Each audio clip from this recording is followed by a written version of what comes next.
Chapter 672. Fan Xian looked at Sigujien. After a moment of silence, he moved closer to the head of the bed. Reaching his hand under the great grandmaster's head, he reached under the pillow. This movement was very slow. The skin on the back of his hand and wrist could clearly feel the wheat husks stuffed into the pillow, as well as the thin, messy and powerless withered hair scattered on the pillow. His finger touched a hard object. Fan Xian's fingertip gently touched it and knew it was a small booklet wrapped in rough cloth. Pulling his hand back, he took out the booklet.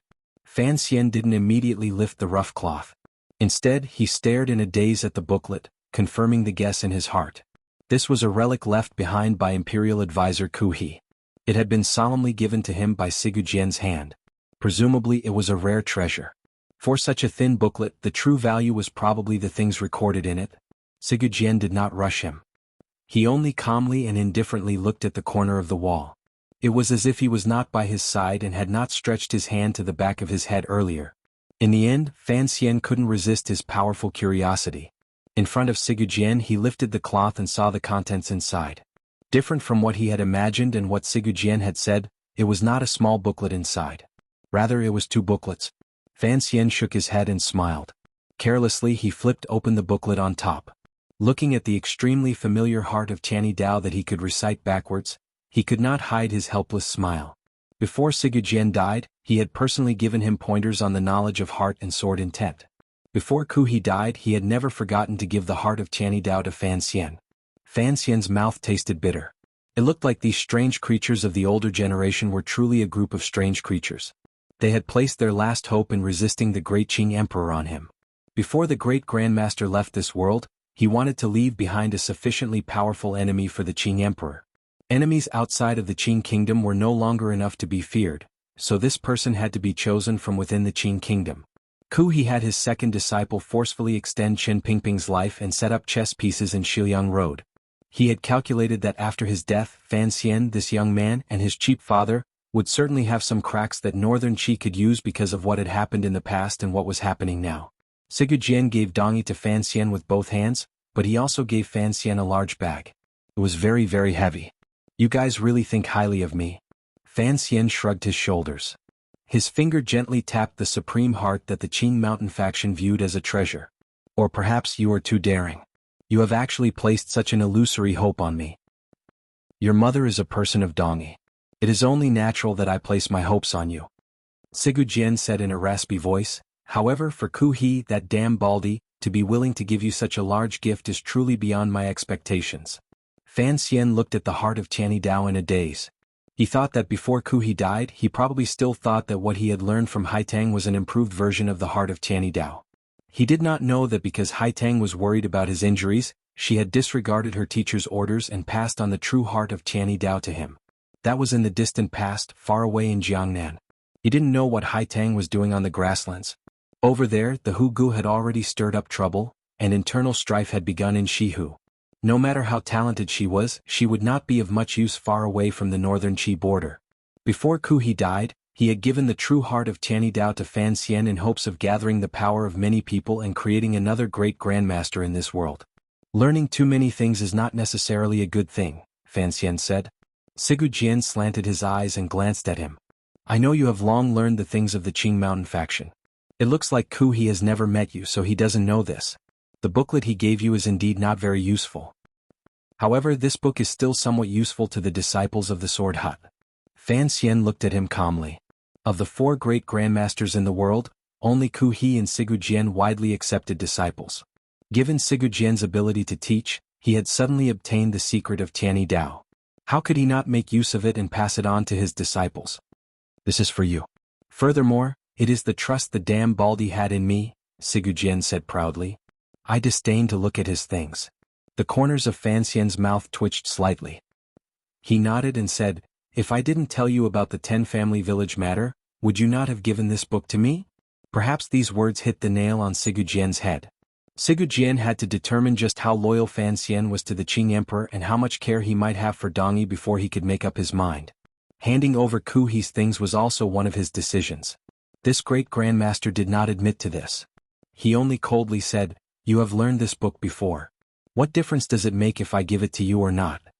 But there is another book below. Fan Xian's gaze gradually calmed.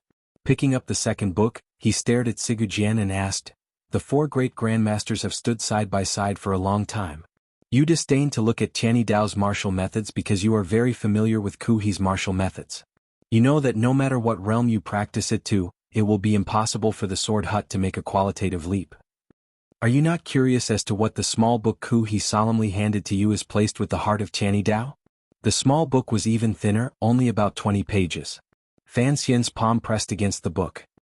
He looked at Sigu Jian with a smile and waited for his reply. "Of course I am interested. I never knew that Ku He, that damn Baldy, had any other abilities other than those lousy Jinchi he used to plant flowers and trees," Sigu Jian said in a raspy voice. "Earlier you said what was the use of learning miscellaneous things? Of course, learning miscellaneous things is useful. Even if you don't use it, you can look at it. So you looked at it."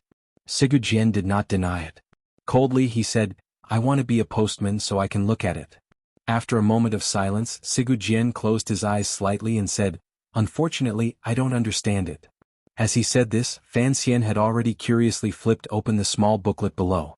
He was very interested in what was recorded inside. However, when he flipped open these thin pages he was disappointed. Something that even Sigu Jian could not understand, Fan Xian could not understand even more. In terms of martial arts realm, comprehension, and spirituality, Fan Xian was far behind this great grandmaster. He looked disappointedly at the strange words on the page and the strange combination of words. He stared fixedly at them but he could not understand them. Pu rui ma wei na pu rui go, kika mo, de wei shi. The sky above the sword hut had completely darkened. Only the surface of the sea in the distance was still suffused with a deep blue light. After it shone onto the land, the deep blue had already faded to gray. A lot of time had already passed. Fan Xian sighed and put down the small book. He had thought that if he didn't understand the method Ku he left behind, he could consult it with Sigu Jian. After all, for strange creatures like great grandmasters, the death of one was one less. The opportunity to ask Sigu Jian about Ku He's legacy would never come again, at least not in this world. However, he helplessly found that he didn't even have the chance to ask a question. Each word was very strange and the combination was illogical. The old and young, one sitting and one lying in the room, were both thinking about the last small book Ku he left behind. Sigu Jian suddenly opened his eyes. A glimmer of confusion surged through them. Slowly he said, 3 years ago on the summit of the mountain, Ku he once made a hand gesture. The summit of the mountain was the summit of the Great Dong Mountain, the Great Grandmaster battle. Hearing these words, Fan Xian's heart immediately jumped. He listened carefully. Sigu Jian coughed and sank into silence again. What hand gesture was that? Fan Xian asked with furrowed brows. It should be the magic of the West? It was rare for Sigu Jian to not be confident. In his opinion, in the hearts of all the martial artists in this land, the Western magic and the sorcerers who practiced it were of little value. Given Ku He's realm and strength, how could he spend time practicing such useless things? After hearing these words, Fan Xian was enlightened. His palms slowly came together in front of his chest. A satisfied smile rose to his face. He couldn't help but shake his head. With a smile, he sighed and said, "I know what is written here." "What is it?" "It's a Western script, but it's a direct translation of our script." Fan Xian shrugged. "I used this method when I was about 7. I didn't think that such a powerful figure as Master Ku he would use such a childish method." Of course, what made Fan Xian think of this was not just the familiarity of those strange words, which brought him a sense of familiarity from a Western-style translated novel. It was also not just because he had once trained hard to feed your mother 3 pieces of meat. More importantly, it was because he thought of a novel he had read in his previous life. Sir Jean had written it about the Nining manual Guijing, that fool, and Wu Li's smearing of that human skin. Sigu Jian furrowed his brows and said, "Western words? Is it really some kind of magic? What kind of use is that?" "Who knows?" Fan Xian felt a headache coming on. Looking at the 2 little books in his hands, he thought for a moment and then carefully put them into his clothes. "Since Master Ku he left them for me, they should still be of some use." "Don't put your energy into these useless things," Sigu Jian said. He still maintained an innate disdain for the barbaric things of the West. This was probably the natural condescension of an advanced civilization toward an undeveloped one. "It is inclusive and adaptable," Fan Xian replied. "Who knows what benefits I will get after learning it? You can understand these messy words?" For the first time, Sigu Jian furrowed his brows and looked at Fan Xian in surprise. This little book had been in his hands for more than 2 years. Although he had the pride of a great grandmaster and had not peeked at the heart of Tianyi Dao, he had still studied this scribbled book for a long time. He also wanted to know what deep meaning he had in leaving such a thing behind. However, no matter how he studied it, he made no progress. If it was a Western language, Sigujien controlled Dongyi. The officials and commoners in the city often interacted with foreigners, but he had never heard of any foreigners speaking such a language. Fan Xian smiled and said, "I'll also have to slowly guess. I learned some before, but I've pretty much forgotten it." The words on the booklet that he left behind were in Italian. The foreigners that the Qing kingdom and Dongyi had dealings with basically all used a kind of altered Spanish or English. Fan Xian hadn't studied it very carefully. In any case, it was generally like that. Fan Xian had learned Italian. In his previous life, he had taken it as an elective in the second year of university. Was this a coincidence or fate? Everything had been said.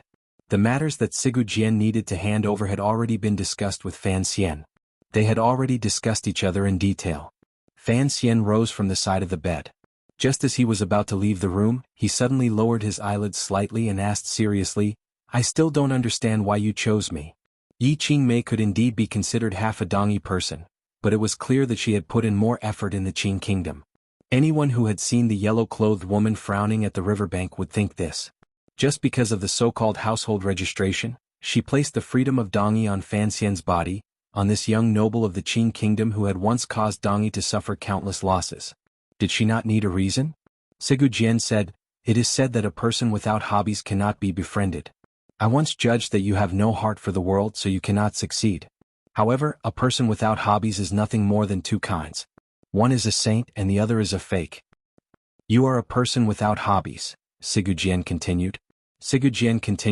"After Dong Mountain, to me you suddenly developed a bit of your true nature. However, it has been hidden very deeply. Thus, I think you should be walking the path of the former.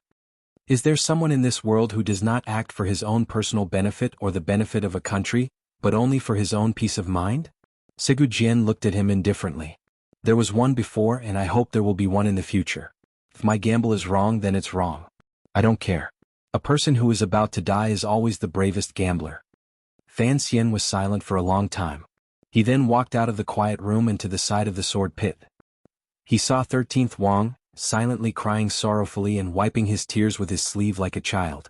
The 1,000 swords in the pit were icy cold. Chapter 673. It was already late in the night. Fan Xian stood alone by the sword pit, looking at the densely packed swords in the pit that were like rice and also like the tips of trees piercing into the sky in a daze. He was standing exactly where 13th Wang had been standing earlier. When he was having his final conversation with Sigujien in the inner room, he had faintly heard 13th Wang's silent sobbing. The sobbing was silent, but there was still sound. At the time, there was no one else in the depths of the sword hut. Sigujien and Fan Xian's discussion was too important. Even the sword boy had been driven far away, leaving only 13th Wang to stand guard outside the room.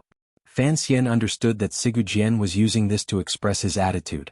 He trusted his last disciple, and Fan Xian also trusted 13th Wang. Dongyi's future depended on the cooperation between 13th Wang and Fan Xian. Sigujien wanted 13th Wang to understand more things from this conversation. Fan Xian also hoped that 13th Wang would be able to comprehend something different from the tyrannical martial method he had dictated. This was a silent and tacit mutual reference. However, 13th Wang had sunk into a gloomy mood and could not pull himself out. No one knew how much he had heard or understood. The disciples of the sword hut silently filed into the room. Fan Xian would not go in again. He was not arrogant enough to think that Sigujien would actually treat him as the most important and closest young person in the world just because of his mother's relationship and a few meetings. He would be willing to stay with a Qing official before he died. When a great grandmaster was about to die, he would be willing to stay with the 13 disciples he had raised with his own hands.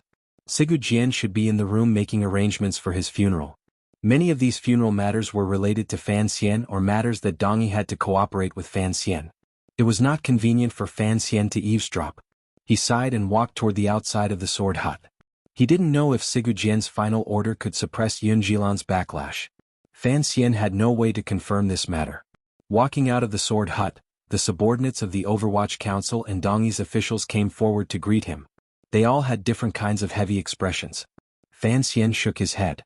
Accompanied by everyone, he walked toward the mountain residence. What was he waiting for? Waiting for the fall of a master of a generation? Waiting for a great grandmaster to leave this world? Waiting for a meteor to fall from the sky? Fan Xian sat on the chair and rested his chin on his hand as he thought quietly.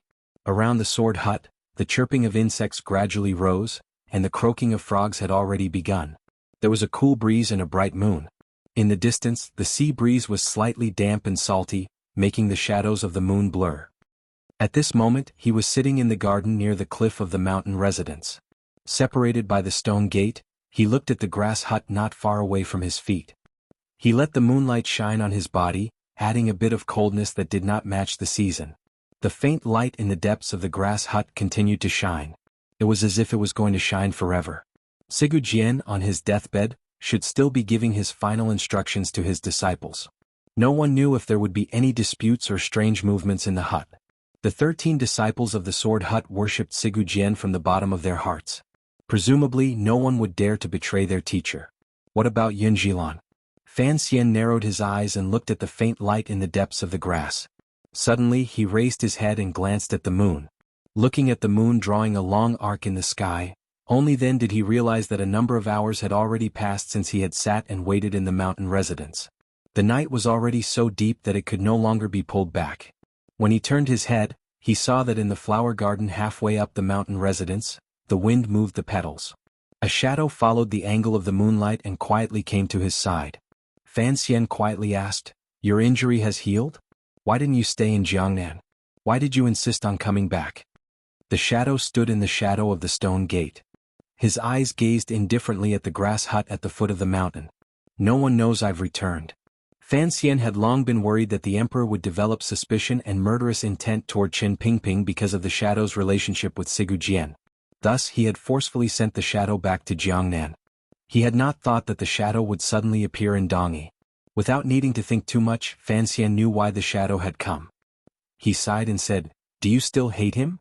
The shadow was silent for a moment and then said, "Hate." However, when the sword pierced his chest, much of the hatred had already been vented. "There are some things I still don't understand." The shadow looked at the faint light in the grass hut and said, "Even if father was indifferent to him, mother was harsh to him, and everyone in the manor humiliated him, they were, after all, his family. Why did he kill them all? What about me?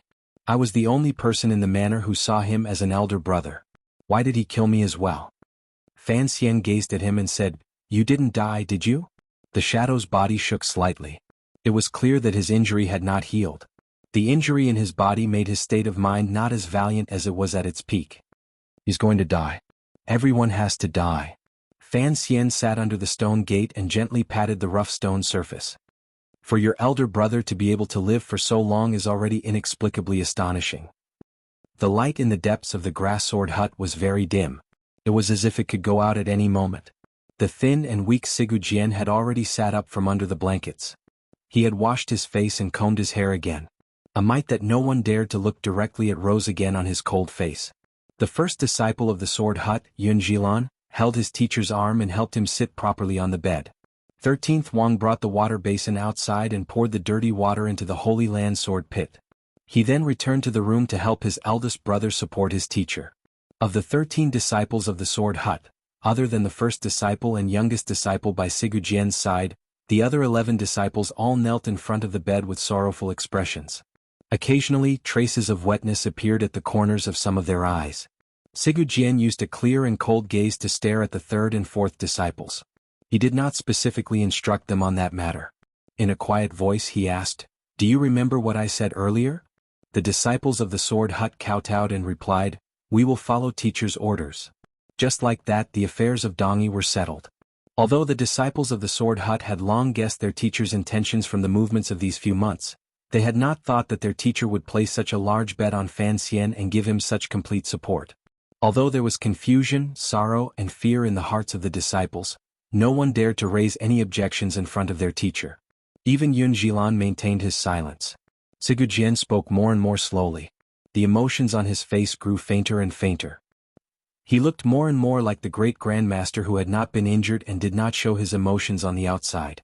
Yun Jilan supported his teacher at the side. His heart was empty. He knew this was the final radiance of a setting sun. A sense of sorrow that was difficult to suppress began to spread through the room. Perhaps 13th Wang had already cried enough earlier, but he was unusually calm now. What time is it?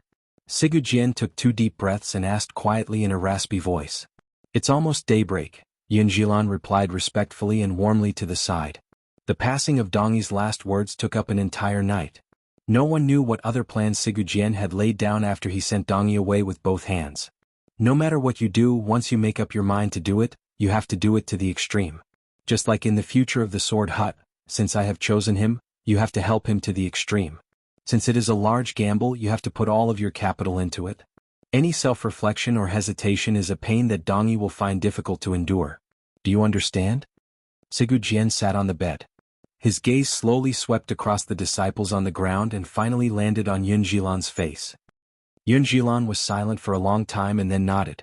Sigurd gave a rare smile. He understood his eldest disciple too well. As long as he had promised something, he would carry it out. Help me up the mountain to have a look.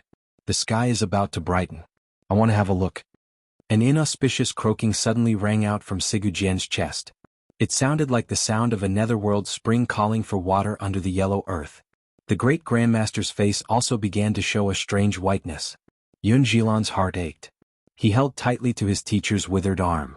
On the other side, 13th Wang also held Sigurd other arm. The 2 disciples met each other's eyes and carefully helped Sigurd down from the bed. The second disciple of the Sword Hut, kneeling at the very front of the bed, moved forward on his knees. Using the fastest speed, he held Sigurd feet and helped him put on his tattered straw sandals. However, Sigurd had been bedridden for more than a month. The poison and injuries had all broken out. His feet had long swollen. Putting on the straw sandals, it was possible to see the swollen areas where the straps of the straw sandals had tightened the swollen areas into lumps. Sigurd didn't seem to feel anything. He only let out a comfortable sigh. The second disciple knew that his teacher's feet were already numb. He gently stroked his feet and his tears fell onto the stone floor in front of the bed. The moon was like a hook, gradually disappearing into the slightly gray horizon. Most of the sky above Dongyi was still pitch black and deep blue. Only the eastern side showed the white of a fish belly. Fan Xian, who had sat by the stone door for an entire night, felt tired. He rubbed his temples and told himself not to fall asleep. Suddenly, he opened his eyes and abruptly rose. He watched as the light in the depths of the grass hut suddenly went out. He knew that Dongyi's funeral arrangements had been made. Immediately after, he saw a scene that would be deeply engraved in his heart for many years to come. In the distance, the thin and short Sigurd walked out of the grass hut with the support of Yunjilan and 13th Wang and the protection of all the disciples of the Sword Hut. Following the path of the grass hut, he walked with great difficulty, silence, and even solemnity toward the mountain behind the Sword Hut. The shadow stood behind Fan Xian and also saw this scene. He was silent and didn't speak. Faintly, he seemed to be able to see Sigurd at the end of his life, glance back as he was being supported up the mountain by his disciples. That glance landed on the stone door of the mountain residence. It was unknown whether he was looking at Fan Xian, who held Dongyi's future in his hands, or his younger brother, the Shadow, who represented Dongyi's childhood memories. Fan Xian and the Shadow stood silently at the mountain door and watched as the group advanced toward the top of the mountain. The 2 of them stood ramrod straight, perhaps to express their respect for this great grandmaster. They had to stand to send him off. Their eyes were level and there was no other emotion mixed in. The great grandmaster's body was thin and short. With Yunjilan and 13th Wang's support, he was almost invisible. The hemp clothing on his body floated in the morning wind. His feet, wearing straw sandals, did not touch the ground at all. The mountain behind the grass hut was not tall. It was an entire mountain from where Fan Xian and the Shadow were. It was not far. In a moment, the people of the Sword Hut had climbed to the top of the mountain. The rising sun on the eastern sea leaped out of the serene coastline and climbed up. Fan Xian narrowed his eyes and watched as the first ray of light in the world passed through the surface of the sea, the private residences in Dongyi, the aura of the mortal world, and the gaps in the trees. It shone on the small mountain behind the grass hut, on the bodies of the disciples of the Dongyi Sword Hut, and on the face of the thin great grandmaster at the very front. A faint golden light immediately rose to the great grandmaster's face. Although he was at the end of his life and his body was weak and small, he suddenly towered above all life. This was not the aura of sword intent. It was the feeling of this person's existence. Fan Xian glanced toward the top of the mountain. Among the crowd he was the only one he could see. Jian stood calmly by the edge of the cliff and allowed the warm and familiar sunlight to hit him from the other side of the sea. He narrowed his eyes slightly and sniffed the air of Dongyi and the aura of this place. He was silent and didn't say a word. No one knew what he was thinking. No one knew if, in the moment of his death, the history of the past and everything in the past had become a number of images in the great Grandmaster's mind. Following the golden light of the rising sun, they changed endlessly in front of his eyes. The ants under the tree, the friend covered in black cloth, his brother, the rain, the dead man, the burning of the manor, the sword pit, the tattered cloth and trash in the pit, his disciple, and more disciples. Another sword, a large sword, a heavenly sword. One sword swept across the world. One sword protected the mighty city. The city was not broken. The sword was not broken. Jian blinked his listless eyes and cleanly dispelled the illusion of the rising sun. He tried his best to stand higher and see further. He wanted to see what was real. However, his legs had no strength. His gaze was also blurry. Yun Jilan and 13th Wang sensed their teacher's thoughts and quickly helped him up. Jian suddenly felt his gaze become clear. He saw the Dongyi he had protected for decades. He saw the smoke rising from the chimneys in the city. He saw the busy merchants setting up the morning market. He saw the wealth flowing through the city's marketplace. He saw the people's happy smiles. In the moment of his death, he suddenly felt that he didn't want to see these things. He turned his head slightly and saw the grass hut he had lived in for many years. Many years ago, it was actually just a broken grass hut. He had lived there for a long time, killed many people and taught many people. He was very proud. Finally, Jian saw the large tree outside Dongyi. Under the rising sun, this large tree, which had experienced countless storms on the East Sea, still grew healthily and wildly. It protected the people, travelers, merchants, and commoners who passed by under the tree. Chapter 674. The morning sun rose from the east and shone on the hill behind the hut. The slightly warm morning light did not have any trace of twilight as it enveloped the summit of the mountain. The dozen or so teachers and disciples of the sword hut stood in the warm light facing the sun. It looked like an oil painting. At the foot of the hill, the third-generation disciples of the sword hut, sword boys, servants who had served Jian for countless years, and officials looked at this scene. They knew that the Grandmaster of Dongyi had reached his last moment. Countless people found it difficult to hide their sorrow. They knelt on the ground and kowtowed endlessly toward the direction of the hill. In the mountain residence at the waist of the mountain, Fan Xian and the Shadow watched. Although their expressions did not change, their hearts were moved. Fan Xian suddenly felt that his emotions were strange. After all these years, his relationship with Dongyi had always been complicated, particularly towards Jian, the great Grandmaster. He actually did not have any deep understanding of him. He only knew that he was an extraordinary warrior and a powerful person who could use a sword in his hand to change the situation of the world. For many years, Jian had been his greatest enemy. Yet, with the passing of time, the relationship between people had undergone such a great change. Even last night, Fan Xian did not have any extra feelings towards Jian. His negotiations with Jian were only a cooperation between the two sides based on a certain goal of mutual benefit. Fan Xian truly could not feel too much emotion toward a great grandmaster who had caused the deaths of many of his subordinates and Qing people. The sunlight had come. The sunlight came. Fan Xian couldn't help but laugh bitterly at himself. Looking at the thin and weak figure at the top of the mountain, he wondered if his eyes were playing tricks on him. He had actually seen this great grandmaster as a revolutionary who protected the world and loved the people. The Shadow stood a step outside the mountain gate and looked calmly and dazedly at Jian on the summit of the mountain. He watched his brother, whose life was tangled with and injured, take his last few breaths in the world. After Fan Xian retreated back into the shadows of the mountain gate, he fell silent. For some reason, the blood in his heart surged slightly. The two different types of Jinqi in his body slowly began to circulate, particularly the powerful tyrannical Jinqi at the back of his waist. It was released along his two arms and circled around the edges of his palms, forming a very round Jinqi circuit. It was only half an inch away from his palms, but it was a very sensitive release of Jinqi. He sensed something and looked to the east all the way to the boundless sea over there, to the waves that were breathing under the red morning sun. On the summit, Jian's gaze also landed on the waves. A gust of wind came from afar, carrying with it some wet raindrops. Above the rising sun in the sky, there was a thick layer of dark clouds. The wind and rain came as if to send him off, as if to baptize him. Other than Fan Xian and the dying Jian, no one sensed the aura purposely released by that person. Fan Xian quietly left the mountain residence and left behind the people kneeling on the ground in worship around the sword hut.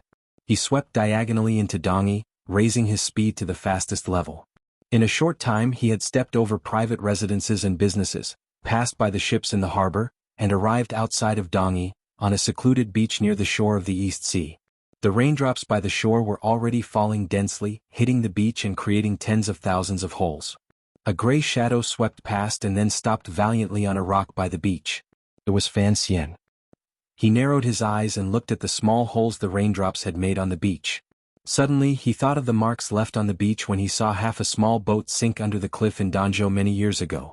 The wind and rain did not grow stronger. They only blew gently and coldly as they fell.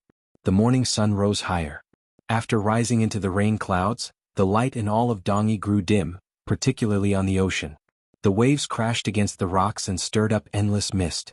Mixing with the wind and drizzle falling from the sky, it added a sense of haziness.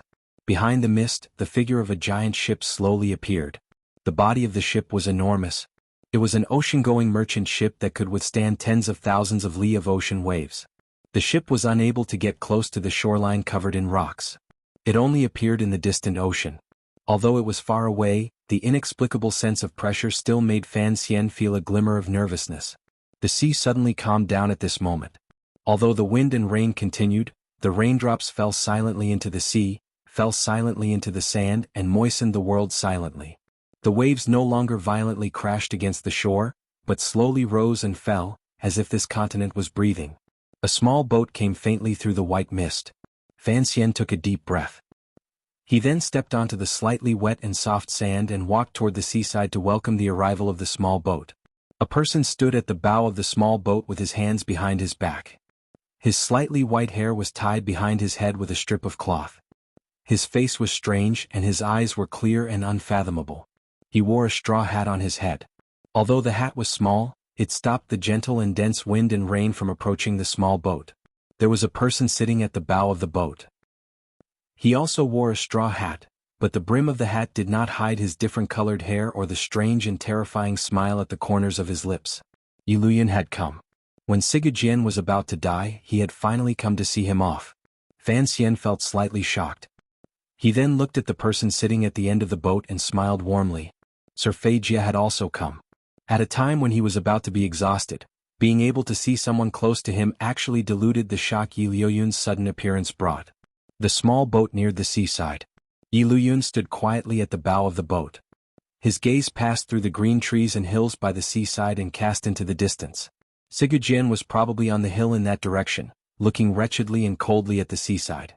Fan Xian stood in the wind and rain and wiped away the rain on his face. Looking at the silent Yi Luyan, his thin lips opened slightly. In the end he didn't say anything. The sound of water gradually rose. Feijia jumped down from the back of the boat and walked toward the shore in the shallow water. Fan Xian quickly went forward and helped his teacher onto the shore. The teacher and disciple met each other's eyes. Their gazes were both warm and gratified. Fan Xian didn't talk about the problems in Jingdo, Ten Family Village or Qinpingping. He knew that traveling abroad was Feijia's lifelong wish. This great grandmaster of poisons liked freedom. If it weren't for Fan Xian he would probably have long left the Qin kingdom. Since Qin Pingping had tricked him away, Fan Xian would continue tricking him. These 2 years, we've wandered around the islands in the Southern Ocean. Feijia looked at his proudest disciple and said with a smile. I've already decided to set sail this year and travel to the west. The Western Ocean is very far. Fan Xian glanced at Yi Luyan standing woodenly at the bow of the boat.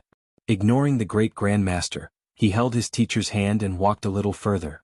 Worriedly he said, "Given your temper, I'm afraid you'll have to go deep into the Western Ocean. How many years will it take to go back and forth?" Feijia looked at him with a smile and said, "Given my and Master Ye's age, I'm afraid we won't be able to come back once we go." Fan Xian's throat seemed to be blocked by something. He had thought he would never see his teacher again. Unexpectedly, when he saw him today, it would be an eternal farewell. After a moment of sadness, he forced a smile and pointed at the sea. "With a ship like this we can go anywhere in the world." Feijia turned his head and looked at the indistinct figure of the ship behind the mist. With a laugh he said, "I bought a lot of foreign servants and some foreign girls. They are very different from us women. If you look you'll definitely like them." I've spent some time with Ma Suasua, Fan Xian replied with a smile. Why are you here today? Fei Jie had wanted to ask this question earlier. He turned his head to look at Yi Luyun, who was standing at the bow of the boat and had not come ashore. After a moment of silence, he said, he seemed to have sensed something and knew that Sigu Jian was about to die, so he wanted to send him on his way. Fan Xian lowered his head slightly and glanced at Yi Luyun, who was standing like a statue in the rain. Using a complicated emotion, he smiled gently and said, wasn't Sigu Jian killed by him and the emperor? Fei Jie shook his head and didn't say anything. Fan Xian also stopped this topic. Looking at Yi Luyun's figure, he also shook his head along with his teacher. Yi Luyun stood silently at the front of the little boat and looked silently in the direction of Dongyi. The straw hat on his head seemed to have lost its effect. It allowed the wind and rain to strike his body and then slide into the boat, leaving him wet. After a long time, this great grandmaster suddenly lowered his head in thought for a moment. He then waved his hand at Fan Xian. Fan Xian was slightly startled, but his expression did not change at all. Calmly he walked over and stood in the knee-deep water. Looking at the little boat not 5 steps away, he respectfully greeted him. I'm leaving. Yi Luyun looked at Fan Xian warmly. I might never come back again. Do you have anything you want to ask me? Of the 4 great grandmasters in the world, Fan Xian had never seen Ku He. He only knew of the Northern Qi Imperial Advisor's power from Haitang, Northern Qi's arrangements after the incident, and Shaowen's memories. As for Sigu Jian, he had personally experienced his shocking sword intent and clearly knew his battle lines. As for the emperor, Fan Xian knew in his bones that he was incomparably powerful. Only Yi Luyun, whom Fan Xian had seen in his youth, had also seen in Jiangnan. That stunning strike of a sword that could topple a building made him, for the first time, have a complete understanding of the great grandmaster realm. Furthermore, there was a fundamental difference between Yi Luyun and the other 3 great grandmasters. He was like a leisurely cloud. For his entire life he floated on the land, temporarily stayed and then left again. He was like a speck of light without strings holding it, incomparably free and at ease. Because of this, Fan Xian had always admired and respected Yi Luyun the most. First, it was the Juanshan Conference and then Dong Mountain. Fan Xian finally understood that in this world, there would never be a person who was above the common people. If there was, it could only be Uncle Wu Zhu and not the great grandmaster on the boat. Fan Xian knew why Yi Luyun had spoken at this time. After a moment of silence, he didn't ask for any questions about martial arts. Instead he asked straightforwardly, why have you come? In the rain Yi Luyun raised his head slightly. The entire strange face appeared from under the straw hat. It was as if he had not thought that Fan Xian would use such a precious opportunity to ask such an unexpected question. After a moment of silence, Yi Luyun said, I have come to send you off. Why are you leaving? Fan Xian asked again. Because I like it, Yi Luyun replied with a slight smile. Then why did you attack in the beginning? Fan Xian asked in the end. Because I am a Qing person, Yi Luyun replied seriously. Fan Xian thought about this question for a long time. A Qing person. He was also a Qing person. In this world, belonging could truly determine the motivation of all actions. Even a great grandmaster was no exception. Fan Xian took a deep breath and smiled. I don't have any other questions. I'm just curious, will you come back in the future? Who knows what will happen in the future? Fan Xian shook his head and didn't say anything more. Given Yi Luyun and Sir Fei Jie's realm, although it was the distant and mysterious western continent, there was probably nothing that could hold them back or harm them. Fan Xian didn't have any questions to ask, but Yi Luyun seemed to have something to say. He looked at Fan Xian and smiled warmly. After the Wei Kingdom, the world was in chaos. Wars broke out everywhere. The common people lost their homes and suffered unspeakably. I helped your father sweep away the last obstacle. The things in the future will be for you young people to do. Yi Luyun, as a great grandmaster, had endured silently for 20 years and secretly cooperated with the emperor's plan to sweep away all the hidden dangers within the Qing kingdom in one fell swoop.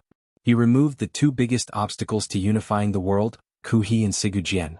There was no point in Yi Luyun staying on this land any longer. Thus, before he left, he came to take one more look and say these words to Fan Xian. In this great grandmaster's eyes, Fan Xian was, without question, the most outstanding warrior of the younger generation. It was not just his martial cultivation, but also his ability to scheme and his daily attention to the common people. That was why Yi Luyun had sent these words to him. However, Yi Luyun did not know Fan Xian's heart. For a great grandmaster to see through a person's heart was an impossible task. After saying this, Yi Luyun said no more to Fan Xian. He continued to stand at the bow of the boat, looking at the mountaintop and the person on the distant mountaintop who was about to die. Perhaps it was a friend. Fan Xian lowered his head in silence for a moment. He then walked back to shore and spoke in a low voice with Mr. Fei Jie. They were about to say goodbye. He and his teacher had many things he wanted to say. Even if it was just some trivial childhood memories, there were not many opportunities to reminisce. Fan Xian took out the booklet Ku he left him and handed it to Mr. Fei Jie. The thing Ku he left behind should have something to do with magic. Find someone in the West and ask. Just read it out. Those people should be able to understand. It's probably something to do with Italy, Rome, or something. Seeing how serious he was and how he said it was something Ku he left behind, Mr. Fei Jie furrowed his brows. He accepted it and put it in his clothes. In a raspy voice he said, "Don't worry. No one can steal this from my hands." Fan Xian's eyes were sharp. He had long seen that Mr. Fei Jie had done something to the booklet. He smiled and said, "If those thieves are not afraid of death. Since it's something Ku he left for you, presumably it has some use. Why didn't you keep it for yourself?" "I memorized it last night." Fan Xian pointed at his head and smiled as he reminded his teacher of the strange memory he had had since he was young. Fei Jie smiled and thought of the days and nights when he was teaching this strange creature in Danzhou many years ago. The wind and rain by the East Sea gradually lessened. Fan Xian and Fei Jie sensed something at the same time and stopped chatting. Turning their heads to look at the little boat gently rising and falling with the waves, they looked at Yi Luyun at the bow of the boat. The smile on Yi Luyun's face grew warmer and warmer, more and more free. It was as if he had seen through something and had a free and easy feeling. A wave came crashing over. The little boat shook slightly. Yi Luyun used the momentum to lower his body and bow deeply toward a grass hut on a small mountain in the direction of Dongyi. Fan Xian's heart sank. He knew that person had gone. Fei Jie watched this scene silently and said, "I'm leaving." The long-legged mosquito in the grass hut finally could not stand the torment of time. Seeing that the weather was about to get hot, the happiest time of life, it could no longer stand in the corner of the wall. It stared hopelessly at the thick blankets and the empty space in the blankets. Dispiritedly, it fell from the wall and landed on the ground. Blown by the wind that leaked in through the crack in the door, it went somewhere. On the small mountain behind the grass hut, the thin and weak figure was already lying in the arms of his disciples. There was no longer any sign of life. The little boat by the seaside slowly left and headed toward the large ship in the mist. Fan Xian stood on the beach and bowed deeply as a farewell. Until the end, Yi Luyun still did not abandon the boat and go ashore. Perhaps this great grandmaster had set a limit in his heart. He did not want to set foot on this land filled with killing and helplessness for the rest of his life, because he did not know if he would be willing to leave once he set foot on this land. This was the freedom and determination of being able to abandon. Fan Xian watched the little boat gradually disappear into the wind and rain. He thought to himself, this is what it means to leave the little boat and leave the rest of one's life in the Jianghai. Some people can leave, but even more people can't. When can I go to the free Jianghai? Covered in wind and rain, I came from the sea and lived in seclusion in this desert. The desert and the sea actually have the same meaning. Coming from the sea means going to the sea. Writing this here is a break point. The meaning it wants to express has been expressed clearly. It does not only mean that Sigu Jian lived by the seaside, died by the seaside, came from the sea, and pointed his sword at the world. It also does not mean that Yi Luyun came from the sea to send him off and then went to the sea with Fei Jie. The main purpose is to create that kind of atmosphere and highlight Fan Xian's helplessness. Many people say that Fan Xian hasn't been happy in a long time.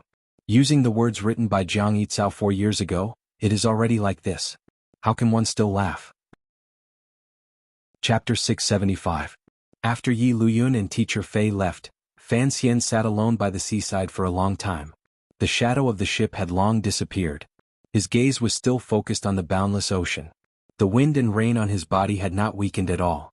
His entire body was dripping wet. His sitting position was very strange.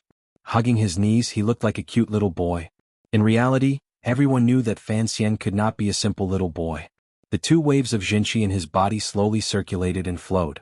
The Jinqi that Yi Luyun had purposely released earlier was quickly circulating through his body in a relatively stable and harmonious manner.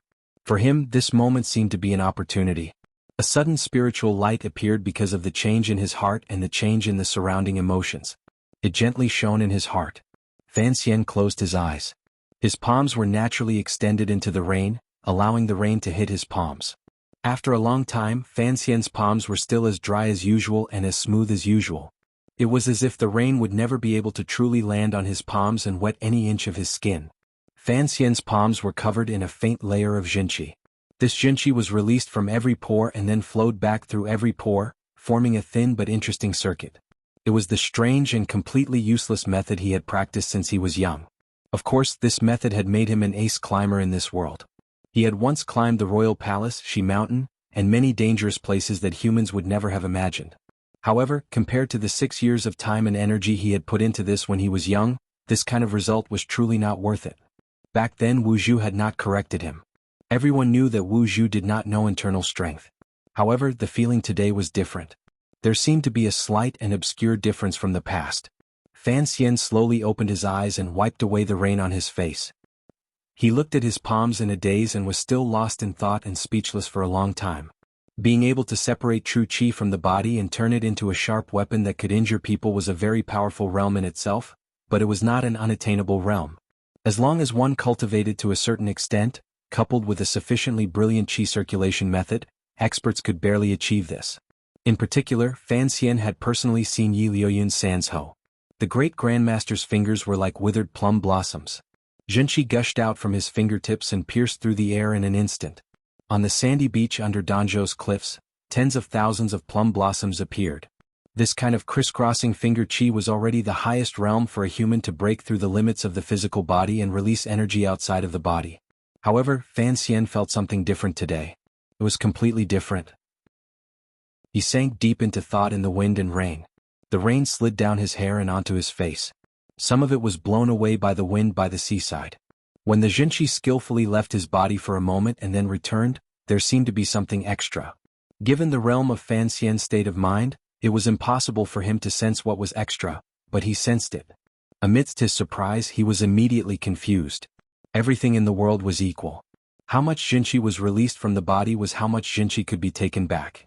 To be able to take it back was already Fan Xian's unique skill, but how could there be more? Did that mean he didn't need to meditate? He only needed to endlessly carry out this kind of circulation of jinqi to increase the amount of jinqi in his body? Where did the extra jinqi come from? Fan Xian's pupils constricted slightly. Even the tips of his fingers began to tremble. He faintly knew that perhaps he had touched upon a door that no one had ever thought about, or reached before. What was behind that door? Why would such a change suddenly appear? When Fan Xian sensed the opportunity, he followed this opportunity to sit quietly in the wind and rain by the seaside. What was this opportunity? Was it Yi Luyun who came from the sea? Was it the death of Sigujien who looked into the sea? Was it the confusion at parting from family? Fan Xian was confused. He then began to calmly comb through the events of this day and night. He had to find out what this opportunity was in order to know exactly what color that door was and who had opened it in front of him. This task was not difficult. He had hurried from Ten Family Village to Dongyi and stayed a night in the Sword Hut. The only thing that could have caused a change was the 2 little booklets, particularly the one written in strange transliteration. Fan Xian had already given this booklet to Fei Jie to bring back to the mysterious Western continent. He had completely memorized the contents of the booklet in his mind. Although he still didn't understand the meaning of many of the words, he understood the meaning of a few sentences. Those words were not like incantations. They were more like a poem he had seen in his previous life, something in the style of Dante's Divine Comedy. Did Italian originate from Latin? Fan Xian furrowed his brows and sat in the wind and rain with vexation. He couldn't remember the knowledge he had long forgotten. He only remembered that Italian had many dialects and that the true language was inseparable from Dante's Divine Comedy. Was it those sentences that were imprinted in his heart and made him unconsciously move his thoughts as he circulated his jinqi, thus creating the strange situation in front of him? Magic? Fan Xian slowly stood up and furrowed his brows. He looked at the empty boat and the serene blue water with only the sea wind and rain. It was as if he wanted to see the continent on the other side of the sea. I love you, this bright and beautiful spring wind. I use my entire heart and soul to feel each jumping spring song in the air. To be close to you, to be together with you. This was a poem, not a magic incantation. Fan Xian stood in a daze in the rain. He still persisted in his own judgment. It was clear that these poetry-like words had allowed him to learn something and sense something. Was there really the yuanqi of heaven and earth in the air outside his body that should have been empty? Earlier, in the process of circulating his qi, He had added a sliver of a thought similar to the poem when he flowed back and thus absorbed something back? His footsteps were hurried as he took a few steps on the beach. His body spun a few times in the wind and rain on the shore of the East Sea. He looked at the air around him and the rain around him. Narrowing his eyes, they glowed. It was as if he wanted to find something he couldn't grasp in this transparent or natural everything. However, there was nothing. In an instant, too many guesses, doubts and judgments surged into Fan Xian's mind. It made him feel difficult to bear the burden. With a muffled grunt, he rubbed the space between his brows. The book was a relic left behind by Master Ku He. Using an occasional word from Sigujien, one could tell that the former imperial advisor of Northern Qi was very interested in the useless magic of the Western world. He had even shown some of his skills on Dong Mountain. However, it was all in Italian. No matter how talented the imperial advisor was, he shouldn't know it. So how did he learn it? What exactly did he learn? Furthermore, the collection of poems that might have something to do with magic was also strange. It looked like it was from a long time ago, perhaps even from before Ku He was born. It was probably an elder on this land who had accidentally come into contact with the essence of magic in the Western continent and forcefully memorized these words. Fan Xian suddenly felt some regret. He shouldn't have given this little book to his teacher in such a hurry to take to the distant Western continent. He should have studied it a bit more. Using the power of the Overwatch Council, perhaps he could dig out the identity of the elder who had long become a white skeleton and then dig further into history from that line. Rain dripped down from his face. Fan Xian suddenly smiled in relief and shook his head self-mockingly. He thought to himself that under the powerful pressure, he had indeed gone mad. The victory on Dong Mountain had already proven that no matter how much Master Ku he practiced or how much control he had over this strange technique, in the end, there was no fundamental change. He had still lost to the Emperor. Spells, perhaps they were not as useless as people thought, but they could not possibly be a sharp weapon that could change everything. Fan Xian turned his head dispiritedly and left the seaside, heading toward Dongyi in the rain. Sigujien had already passed away. Presumably the entire Dongyi had sunk into sorrow and despair.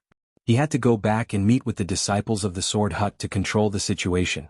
He didn't know that he had missed a precious opportunity, a chance to open that door.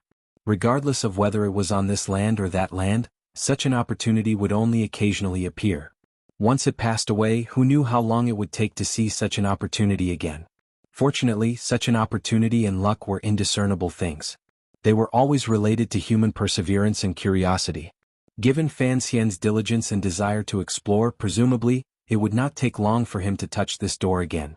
White smoke rose from the depths of the grass hut. This white smoke was not kitchen smoke or the pungent smoke of burning leaves in late autumn. The white smoke indicated a reality. The people of Dongyi who could see the white smoke and hear about it all looked in that direction with fear and unease. Some people had already knelt down and kowtowed endlessly in that direction. Most of them already knew the news of the Sword Saint's passing. Fan Xian walked to the door of the Sword Hut. All of the disciples on the outskirts of the Sword Hut glared at him angrily. The fire of hatred burning in their eyes was enough to melt him. Even with Fan Xian's strong willpower, he still couldn't help but feel fear under these circumstances. He knew where the hatred of the disciples of the Sword Hut came from. Sigujien had died under the sinister pincer attack of the Qing Emperor and the Qing Great Grandmaster Yi Luyun. He, a powerful official of the Qing kingdom, had, without question, become a substitute for hatred. Fan Xian didn't have time to think about how to soothe the emotions of the disciples of the Sword Hut. He only looked at the white smoke in the depths of the grass hut. A glimmer of worry flashed through his eyes. Pushing open the door, he went straight to the flat ground beside the sword pit. Looking at the blazing firewood, he walked forward with unusual straightforwardness and threw something into the fire. The color of the flame immediately changed. The great Grandmaster's remains in the fire had long disappeared. Following Fan Xian's action, sword intent crisscrossed the depths of the sword hut. 11 swords surrounded his body. The sword intent spat out like a snake. In the next moment, it could stab Fan Xian to death on the spot. Of the 13 disciples of the Sword Hut, other than Yun Zhilan and 13th Wang, who were kneeling at the very front, everyone else was angered by Fan Xian's action. Fan Xian felt the bone-chilling sword intent invading his body. He didn't make any large movements. He knew that faced with a pincer attack from 11 ninth-level masters, even if the Emperor came personally, he would have to consider whether or not to temporarily avoid the attack. As for himself, he wouldn't even have a chance to retaliate. He looked at Yun Zhilan kneeling in front of him and said, "There's poison in the smoke. I don't want this white smoke to kill half the people in Dongi. When he saw the white smoke, Fan Xian's heart jumped in fright. He had not thought that while he was sitting by the seaside, the disciples of the Sword Hut would so straightforwardly cremate Sigu Jian's remains. After all, in his memory, this land did not have the habit of cremation. There was poison in Sigu Jian's remains. There was a powerful poison. Unless it was Surfei Jia, it was impossible for it to harden the flesh and resist the injury of the Emperor's way of the Emperor's punch for a full 3 years. Once this poison was burned by the flame, it would rise with the white smoke. It was not as terrifying as Fan Xian had said. However, he had to be careful. For the sake of the injury on Sigu Jian's body, Fan Xian had secretly prepared some methods. Those medicines were appropriate for the situation. Hearing Fan Xian's explanation, Yun Jilan, who was kneeling at the very front, did not rise or turn his head. He only raised his right arm. The sword returned to its sheath, and the sword light returned to normal. In an instant, the surroundings of the sword grave returned to a calm and sorrowful atmosphere. A few sword boys cried as they added firewood to the fire. The 13 second-generation disciples of the Sword Hut knelt in front of the fire. Fan Xian looked at this scene and was moved. He knew that after Sigu Jian's death, Yun Jilan, without question, had the highest prestige in the entire Sword Hut. 13 swords. How terrifying was this power? If the hands holding these swords were his own, how good would that be? Fan Xian furrowed his brows slightly. Looking at the fire, he thought to himself. As dusk fell, Yun Jilan entered the room and carried a small urn wrapped in cloth. With an indifferent expression, he handed it to Fan Xian and said, "Although I don't understand teacher's meaning, since he wants me to give it to you, I will give it to you." Fan Xian accepted it with both hands and found that the urn was still slightly warm. Thinking that it was Sigu Jian's ashes that had not yet cooled, he felt very strange. Yun Jilan slowly knelt down in front of him and said, "The 12 swords of the Sword Hut are given to you according to teacher's orders." Fan Xian's pupils constricted slightly. Chapter 676. Fan Xian looked calmly at Yun Jilan in front of him. Unexpectedly, he thought of the situation many years ago when he first saw this great swordsman in Jingdo's night palace. At that time, he was just a young man who had just stepped onto the political stage of the 3 countries. The first disciple of the Sword Hut, Yun Jilan, was already famous throughout the world. He was the true leader of the Dongi diplomatic group. 6 years had passed. Fan Xian had already become one of the most powerful people in the world. Yun Jilan even had to kneel in front of him and express his loyalty to him. Things had changed with time. It made one sigh with emotion. Fan Xian didn't know what Sigu Jian had set up before his death or how he had convinced Yun Jilan, who was a die-hard member of the faction, but he could sense that Yun Jilan's attitude was not overly pretentious. He understood these warriors who endlessly pursued martial arts. Once they decided on something, it was difficult to go back on it. He had heard Yun Jilan's words clearly. He had heard the words 12 swords. Fan Xian's eyes narrowed slightly. Calmly he looked at him and said, 12 swords. Royun, this heart of the sword is not here. How can I control these 12 swords? Without waiting for Yun Jilan to reply, he had already stood up and solemnly helped the first disciple of the Sword Hut up. Sincerely he said, I know you will not believe me because of the Sword Saint's last words. I also don't need you to believe me. However, if this is a deal, I need the Sword Hut's power and the Sword Hut needs my protection.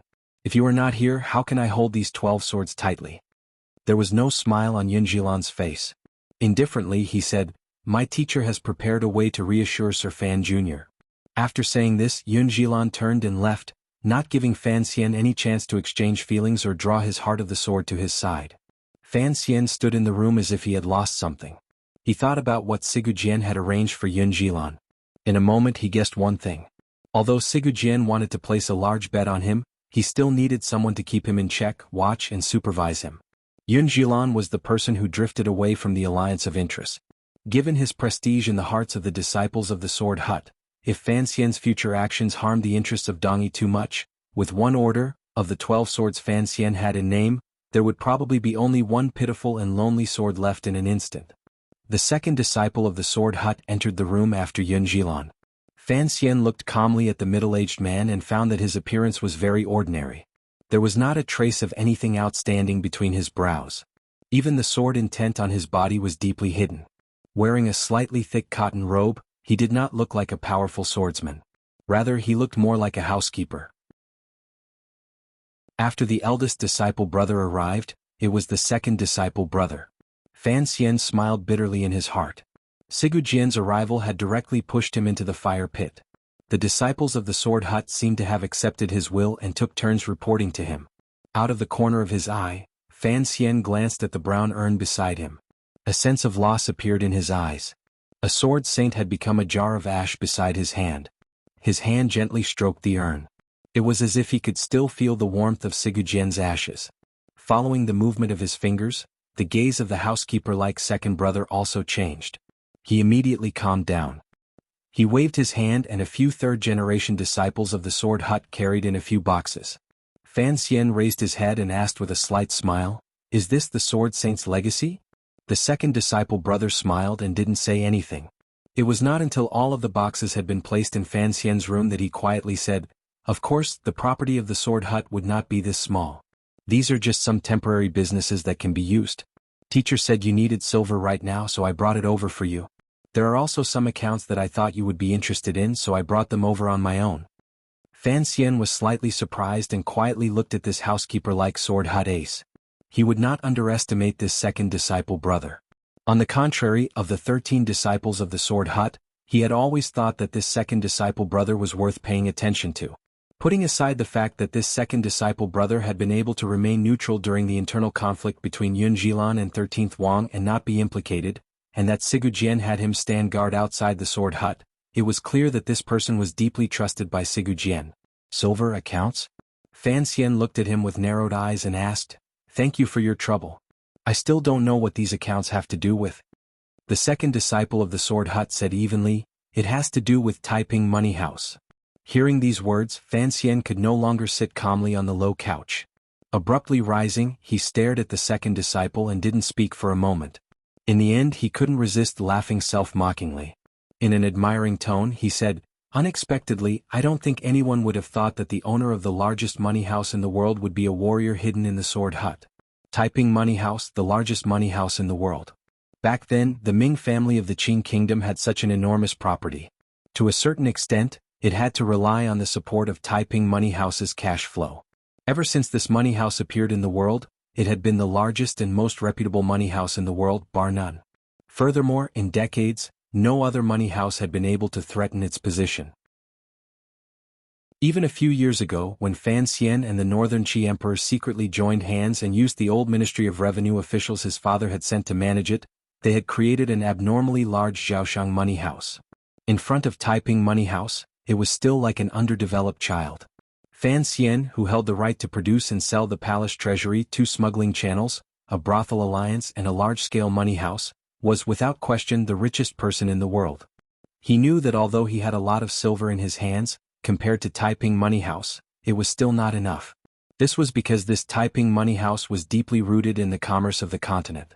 All of the large merchants had deep connections with it.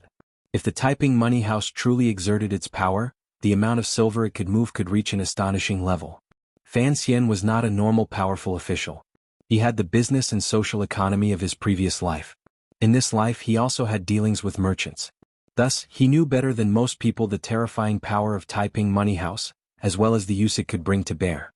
In the past, he had once had the Overwatch Council investigate the secrets of Taiping Money House. However, every time they reached a certain location, the clues would come to an abrupt end.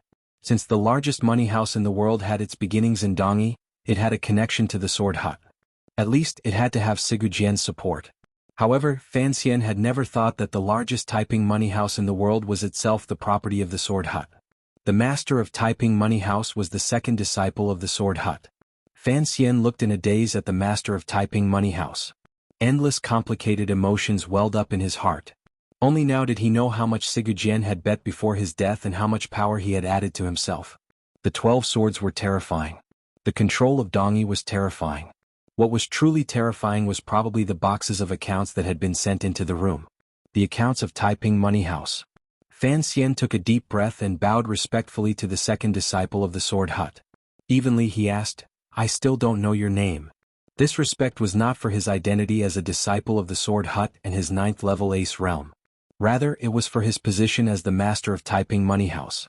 In this world, what was most worthy of respect was power. The person who controlled half of the money in the world was, without question, the most worthy of respect. At least this was what Fan Xian thought. Li Bohua. The second disciple of the Sword Hut, the master of Taiping Money House, was not surprised by Fan Xian's attitude. Warmly he said, "I've been in charge of Taiping Money House for 16 years. Fan Xian was silent for a moment. He didn't know what kind of attitude he should use to speak to this person. Based on Sigu Jian's intentions, this person should be of use to him. However, this was a major figure who owned Taiping Money House. Could he truly be of use to him? Immediately after, he thought of something else. His pupils gradually constricted. Using the power in his hands, Zhaoshang Money House and Taiping Money House, which faintly controlled the livelihood of countless merchants and commoners, such power should be able to oppose something. This was a bottom-up confrontation. Li Bohua looked at Fan Xian's expression and knew what he was thinking. Slowly he said, "Taiping Money House lends to the world. If the situation is difficult, I'm afraid it will not be able to collect those loans." But the book came out. Fan Xian looked at him and waited for his next words. Banknotes fly all over the world, but the root of the money is always within Dongyi. Li Bohua did not hide anything in front of Fan Xian. If Sir Fan Jr. can gather these powers together, it can indeed affect many things. If you want the world to fall into chaos, it is not a difficult matter. Only those with power spoke with confidence. Only now did Fan Xian know that of the 13 disciples of the Sword Hut, the most powerful person was not Yun Jilan, who had the most prestige, nor was it 13th Wang who had the most limitless potential. Rather, it was Li Bohua who held the most silver. This is a large gift. Fan Xian had already calmed down from his earlier shock. Slowly he said, "If Dongyi's demands are too much and I am still unable to do it, I must explain ahead of time. This is already your property, sir." Li Bohua looked at him with a not-quite-there smile. Unlike other martial aces, this hidden oligarch of the land's business world immediately saw Fan Xian's cautiousness. Evenly he said, "Teacher did not ask you to do anything in his last will. Presumably you have already discussed it. I'm just carrying it out." Fan Xian furrowed his brows and said self-mockingly, "In my life, I have already been hit by a golden basin that fell from the heavens. Am I going to be hit a second time today? I don't know what you need silver for, but I have silver." Li Bohua was silent for a long time. He then suddenly opened his mouth and said, "Of course, personally, I would like to raise a condition." Fan Xian looked at him calmly. A moment later he said, "You have the right and power to raise any condition."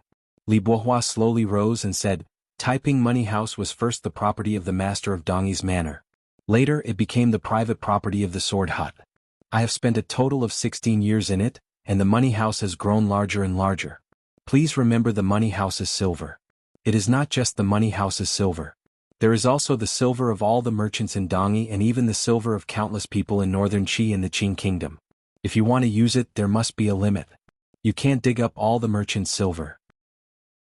"Of course. What I mean is, Taiping Money House is, in reality, the money house of the Dongyi people. It is their money, their root."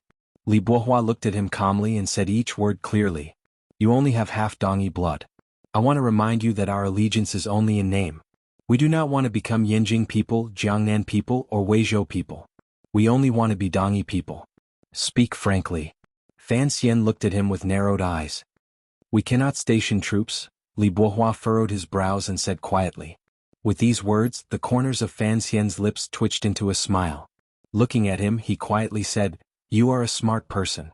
Of course, you know that this is something the Sword Saint has already approved of. I cannot give in." Immediately after, he furrowed his brows and said, "You also have to understand me. I have already done my best to convince the millions of people in the Qing kingdom." Li Bohua also smiled. What he said earlier was only a method of negotiation. He was sincerely stating his true request. "If we must station troops, I hope it is the Black Knights." Li Bohua looked at Fan Xian and calmly said, "Nothing else." Fan Xian shook his head. "There are only 1,000 Black Knights in total. Furthermore, the Emperor will not agree. Then it would be the Great Prince's old subordinates. It would be best if the Great Prince came personally." Li Bohua also did not give in. Presently there are already strange movements in the various vassal states. The hearts of the people are also beginning to fall into chaos. After the funeral, if the Qing army forcefully enters, it will probably cause a great deal of backlash. The situation will become chaotic. How will this problem be resolved? Would there not be this problem if the Black Knights or the original Western Expedition Army entered Dongyi? Li Bohua smiled slightly. "The master of the Black Knights is you?" and the master of the Western Expedition Army is the Great Prince. All of the people of Dongyi know that you are a descendant of the young lady of the Yi family and the Great Prince is Aunt Ning's son. Fan Xian furrowed his brows slightly. He didn't know what crucial effect this had on the stability of Dongyi's situation. It depends on the hearts of the people, Li Bohua said quietly. Li Bohua quietly said, in these 20 years, Dongyi has produced two famous women. One is your mother. Even today the merchants of Dongyi still see the old Yi family as the pride of Dongyi. The other is Aunt Ning, a pitiful female prisoner of war in Dongyi. In the end, she became the imperial concubine of a foreign country. Perhaps you find it strange, but in reality the people of Dongyi have never thought of this as a humiliation. They only think of it as a rare honor. Fan Xian was silent. Naturally, he thought of the Chinese girls in his previous life who had become the imperial concubines of Northern Europe and the wives of great riches. It seemed that at that time, people's emotions were not conflicted. On the contrary, there was a secret joy. It had nothing to do with worshipping foreign things. It was probably a strange joy of announcing one's country's charm to the outside world. It is because the position of the young lady of the Yi family and Aunt Ning in the hearts of the Dongyi people has never changed. Li Bohua looked at him and said, thus, in the hearts of many merchants and common people, you or the Great Prince are actually half Dongyi people. If one of you were to station troops here, it would be easier to calm the emotions of the people. Fan Xian was silent for a long time. He then said, what you say makes sense. I can try to convince the emperor with these words. Presumably, the emperor also wants a complete Dongyi and not a city with volunteer armies rising from all sides and rivers of blood. Thank you for your trouble. After Li Bohua said this, he bowed deeply and prepared to leave. As for the specifics of Dongyi becoming a subject, such as whether it would be a yearly tribute or directly incorporated into Jingdo's tax system, they were still being discussed by various levels of officials. Above these matters was, of course, the most important matter of stationing troops. Li Bohua had come freely with Taiping Money House and left freely with the chests. This made the burden on Fan Xian's shoulders even heavier. Please wait a moment. Fan Xian suddenly asked for his guest to stay. The shock in his heart could not be completely dispelled. He truly did not understand why Sigujian had decided to gamble so heavily on him before his death while the disciples of the Sword Hut did not ask for details or reason. Instead, they had bravely and even recklessly brought out Dongyi's wealth. They were not like Sigujian who knew the past and the deep chasm that was difficult to bridge between Fan Xian and the emperor. Why did they trust Fan Xian? We just trust in teacher's intelligence. Li Bohua gazed at him and smiled slightly. Presumably, you know that teacher has never been an idiot. Fan Xian was silent. He then smiled and said, presumably you have invested so much, so you have to have some way of monitoring me. Of course it is not Yin Jilan. Fan Xian narrowed his eyes in thought. The manor of the master of the city is going to be rebuilt. Yin Jilan is the best choice. He is outside the Sword Hut and watches coldly from the sidelines. He will keep me in check from the bigger picture. But where are your checks on me personally? You should know that I am not someone who can be controlled. We have no confidence in being able to control Sir Fan Jr., Li Bohua said calmly. Thus, we are only following teacher to carry out a grand gamble. Of course, if Sir Fan Jr. goes back on his word and swallows Dongyi into his belly, it would not be out of our expectations. After all, you are a Qing person and the illegitimate child of the Qing emperor. The life and death of Dongyi is presumably not that important in your heart. Since you have thought of this, why do you still dare to gamble? Dongyi doesn't have any other power. We only have money and swords. Li Bohua smiled slightly and bowed before walking out of the quiet room. Then a sword walked into the quiet room. The tired 13th Wang's face was pale. He looked at Fan Xian and was silent for a long time. In a very low voice he said, from now on, I will follow you every day. If you go back on your word I will kill you. Can you kill me? Fan Xian sighed and shook his head. Chapter 677. Fan Xian wanted to smile but he couldn't. The expression on his face was like it had been frozen by the wind and snow outside the temple. He stared in a daze at 13th Wang in front of him. He looked at his young friend's calm but stubborn face. After a long time, he sighed deeply and also felt the chill in the depths of his heart. He knew 13th Wang was speaking the truth. He was an honest person, which was why he felt a chill. If the development of the situation was different from what Fan Xian and Sigujian had predicted, if in the eyes of the people of the world, Fan Xian had only taken Dongyi's power and had not considered the interests of the people and merchants of Dongyi, perhaps 13th Wang would actually attack him at all costs. Sigu Jian's final order, Taiping Money House, and the disciples of the Sword Hut had already given up too much profit and power for this gamble. If Fan Xian truly went back on his word, these people would hate him to the bone. Without even thinking, Fan Xian knew how shocking the vengeance of the 13 disciples of the Sword Hut would be. Furthermore, he had this close young friend at his side. Fan Xian did not wish to fight to the death with 13th Wang. Even if the Sword Hut's vengeance could not directly harm Fan Xian, who was protected by the Overwatch Council, the sudden attack of such a 9th-level ace would certainly harm the family, friends, and subordinates Fan Xian cared about. The Qing Emperor could bear such a loss because, most of the time, he did not see most of his family and subordinates as human beings. However, Fan Xian could not. He knew that 13th Wang's current attitude represented the determination of the disciples of the Sword Hut. He couldn't help but feel secretly wary. Fan Xian narrowed his eyes. A cold light gradually grew in them before gradually dissipating. Looking at 13th Wang, he calmly said, "Your brothers have to be clear about one thing. It was your teacher who begged me to do this. I did not beg him to do it. This so-called cooperation is your one-sided idea. I will not accept any form of threat." 13th Wang was silent. He knew Fan Xian was speaking the truth. Fan Xian stared into his eyes and said each word clearly, "This is something I have always wondered about. Sigu Jian gave me 12 swords. How exactly can I trust your loyalty and not have to worry every night that you will stab me in the back? If someone wants to stab you, I will stop them." 13th Wang lowered his head sadly. "As long as you don't go back on your word." Fan Xian smiled coldly and mockingly. "I have the shadow behind me. What do I need you to do? I just hate this feeling. Who am I? I'm not someone who can be coerced into doing things. The Sword Hut must correct its attitude. If Yun Jilan or Li Bohua do not believe me, then there is no need for us to continue talking. Let's drop it here. After a few months we can bring the army back to talk." 13th Wang raised his head and glanced at him with some confusion and pain. "You are also threatening me. It's impolite not to reciprocate." Fan Xian looked at him seriously and said, "I have a headache over the will you have shown. I don't want anyone to use you to control me. We do not have such extravagant hopes, but to be honest, we do not understand teacher's final order, particularly since our brothers have not had much contact with you. They do not know what kind of person you are. They do not believe that you would not care about the interests of the Qing kingdom and think about the survival of Dongyi. Whether they believe it or not is up to them. I only need them to accept it." Fan Xian stood and gently patted his shoulder. "We are friends. I don't want you to become a friend who stands by my side and constantly watches my every move. Friends should trust each other and support each other without asking for reasons." Fan Xian looked at 13th Wang and said seriously.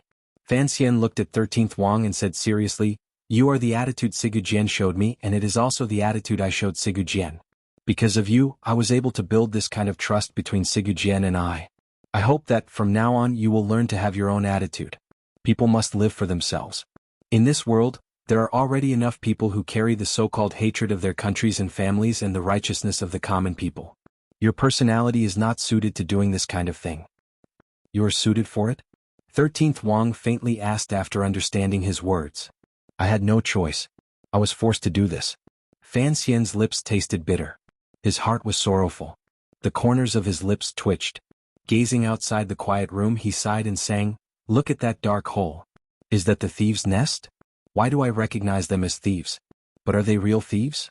Am I a thief? I don't want to go forward and I don't want to kill them all." 13th Wang looked at him calmly and suddenly said, "In this world, who can force you to do this?" Fan Xian was silent for a long time. He then said, "I don't know. Perhaps, fundamentally speaking, it is just me who wants to do this." Concerning the emperor's matter, Fan Xian had already thought deeply enough. Just as he had said to his father before Uncle Wu Zhu returned, he did not want to have a falling out with the emperor. Furthermore, he did not have any reason to do so. Although there had been a tragedy decades ago, as a soul drifting through this world, even if he wanted to avenge that woman, he would still hesitate when faced with his fleshly father. Furthermore, the emperor was still so powerful that he could not be defeated. Fan Xian only wanted to make this world more gentle and more in line with his thoughts. This was probably the first thing all transmigrators wanted to do after arriving in a completely different world. He didn't know that Yi Tao had done this, Wu Angua had done this, and even Yi Qingmei had done this. Probably only Shi Yu hadn't done this. In reality, this was just the fate of transmigrators, or rather, the fate of outstanding transmigrators. One could not be a foppish playboy for a lifetime. Enjoyment could not quell one's spiritual needs. The human's instinctive desire for knowledge and control would force one to walk in that direction. Anyone with enough power and influence would try to use the power in their hands to change something. To wear embroidered clothes and walk through the night for a lifetime required the willpower of an old monk. Even an old monk on the verge of death couldn't resist asking Shakespeare. For a person like Fan Xian, when he already had a certain position in this world, he always had to put on beautiful clothes, stand under the sunlight, and do the things he wanted to do according to his own thoughts. For this world, it was not necessarily a good choice. At least it was a choice he thought was good. History was a dough for the powerful to knead. However, the powerful thought it was best to knead it into a delicate little girl. Some thought it should be kneaded into a large knife to chop around in a bustling market. As for who was right and who was wrong, it would be left to history to judge. In any case, before history came to a conclusion, the powerful would have long become white bones. They had to do it. Only then would it be thorough, straightforward, and not wronged. Fan Xian lived his second life. At the end of the spring of the 10th year of the Qing calendar, he finally climbed to the peak he could reach. At this time he was a young and powerful official of the Qing kingdom. He had power in his hands, great power in the Overwatch Council, and money. Most of the money in the world was faintly under his control. Furthermore, he had a reputation. His reputation was so resounding that there was no second person in the world. Most importantly, he had deeds. When white smoke rose around Dongyi and white spirit summoning banners fluttered in the thick spring wind, Sigu Jian's funeral was about to begin. The negotiations between the Qing kingdom and Dongyi had already ended. The situation in the world had finally undergone a fundamental change. From now on, the appearance of the territories became unfamiliar. Dongyi finally submitted to the powerful Qing kingdom in name. Other than a smear of green in the west and the country in the north that had maintained its silence, the entire land had submitted to the Qing kingdom's iron hooves. Furthermore, the Qing kingdom had not sent a single soldier to achieve this goal. The person who had facilitated all of this was, of course, Fan Xian. His reputation at this moment reached the peak of history. What he had done would certainly be written into the books of history. Fan Xian stood calmly in front of the door of the sword hut with 13th Wang behind him. The other 11 disciples of the sword hut also stood quietly not far away. The Qing diplomatic group stood on his other side. The secret agents and swordsmen of the Overwatch Council did not reveal themselves. They were warily watching everything around them from various directions. Today was the opening ceremony of the sword hut in the 10th year of the Qing calendar. Originally, this ceremony had already been held a long time ago. Sigu Jian had been seriously ill and on the verge of death. Additionally, the sword hut had something important to announce to the world and had invited many important figures. There were too many people and too many people. Recently, there had been a faint element of unease brewing in the small vassal states around Dongyi and in some of the streets in the city. Volunteer armies had even appeared in a few places. As the representative of the invaders, Fan Xian became the most important person to protect. However, Dongyi was not worried about Fan Xian's safety. The person who wanted to kill Fan Xian in this place should not have been born yet. Of course, this judgment excluded the only great grandmaster in the world, the Qing Emperor. After all, everyone thought that the Qing Emperor would not suddenly come in a frenzy to assassinate his illegitimate child, who had just accomplished a great deed. No one dared to stand shoulder to shoulder with Fan Xian. The weather was bright and beautiful. The sun shone brightly, giving rise to a faint summer heat. 13th Wang was the person closest to Fan Xian. He was half a step behind Fan Xian. Fan Xian's expression was calm as he welcomed the large merchants who had come from all over the world. At the same time, as half a master, he received the Qing and Northern Qi diplomatic groups. The faces of the Qing diplomatic group carried a joy that was difficult to suppress. However, the expressions of the Northern Qi officials were very ugly.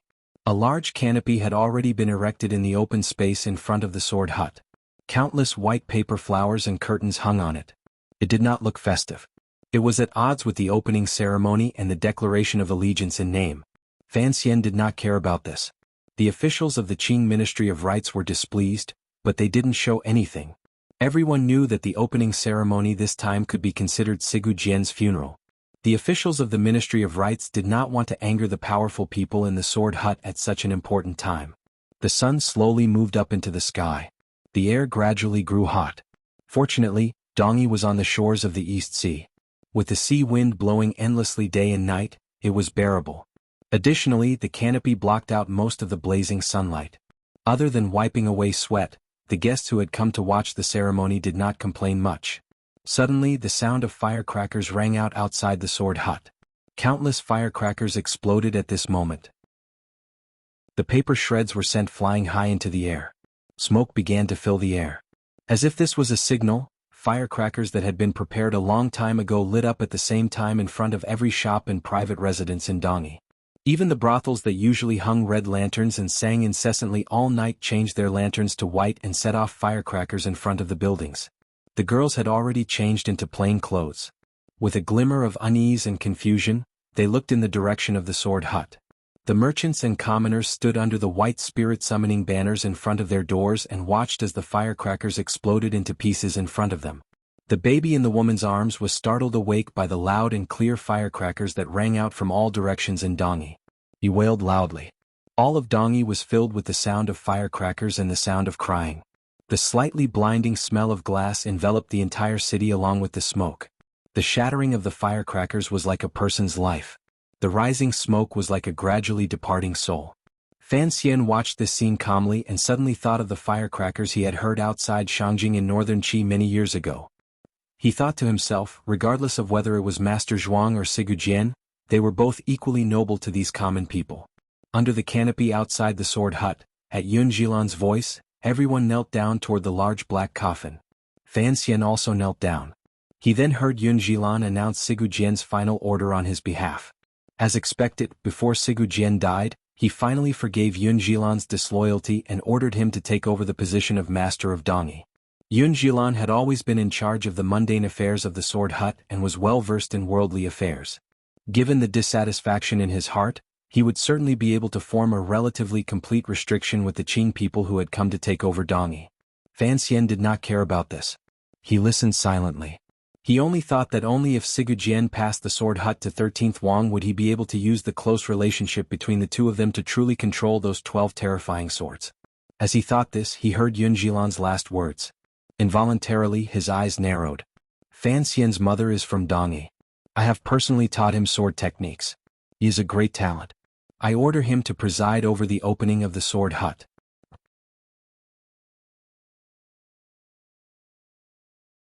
Chapter 678. Fan Xian's eyes narrowed slightly. His pupils constricted slightly. He then stood up in front of the large shed.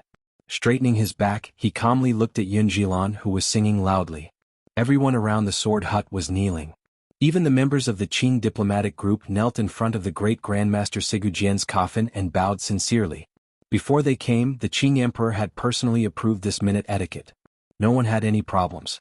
Fan Xian rose and appeared particularly eye-catching.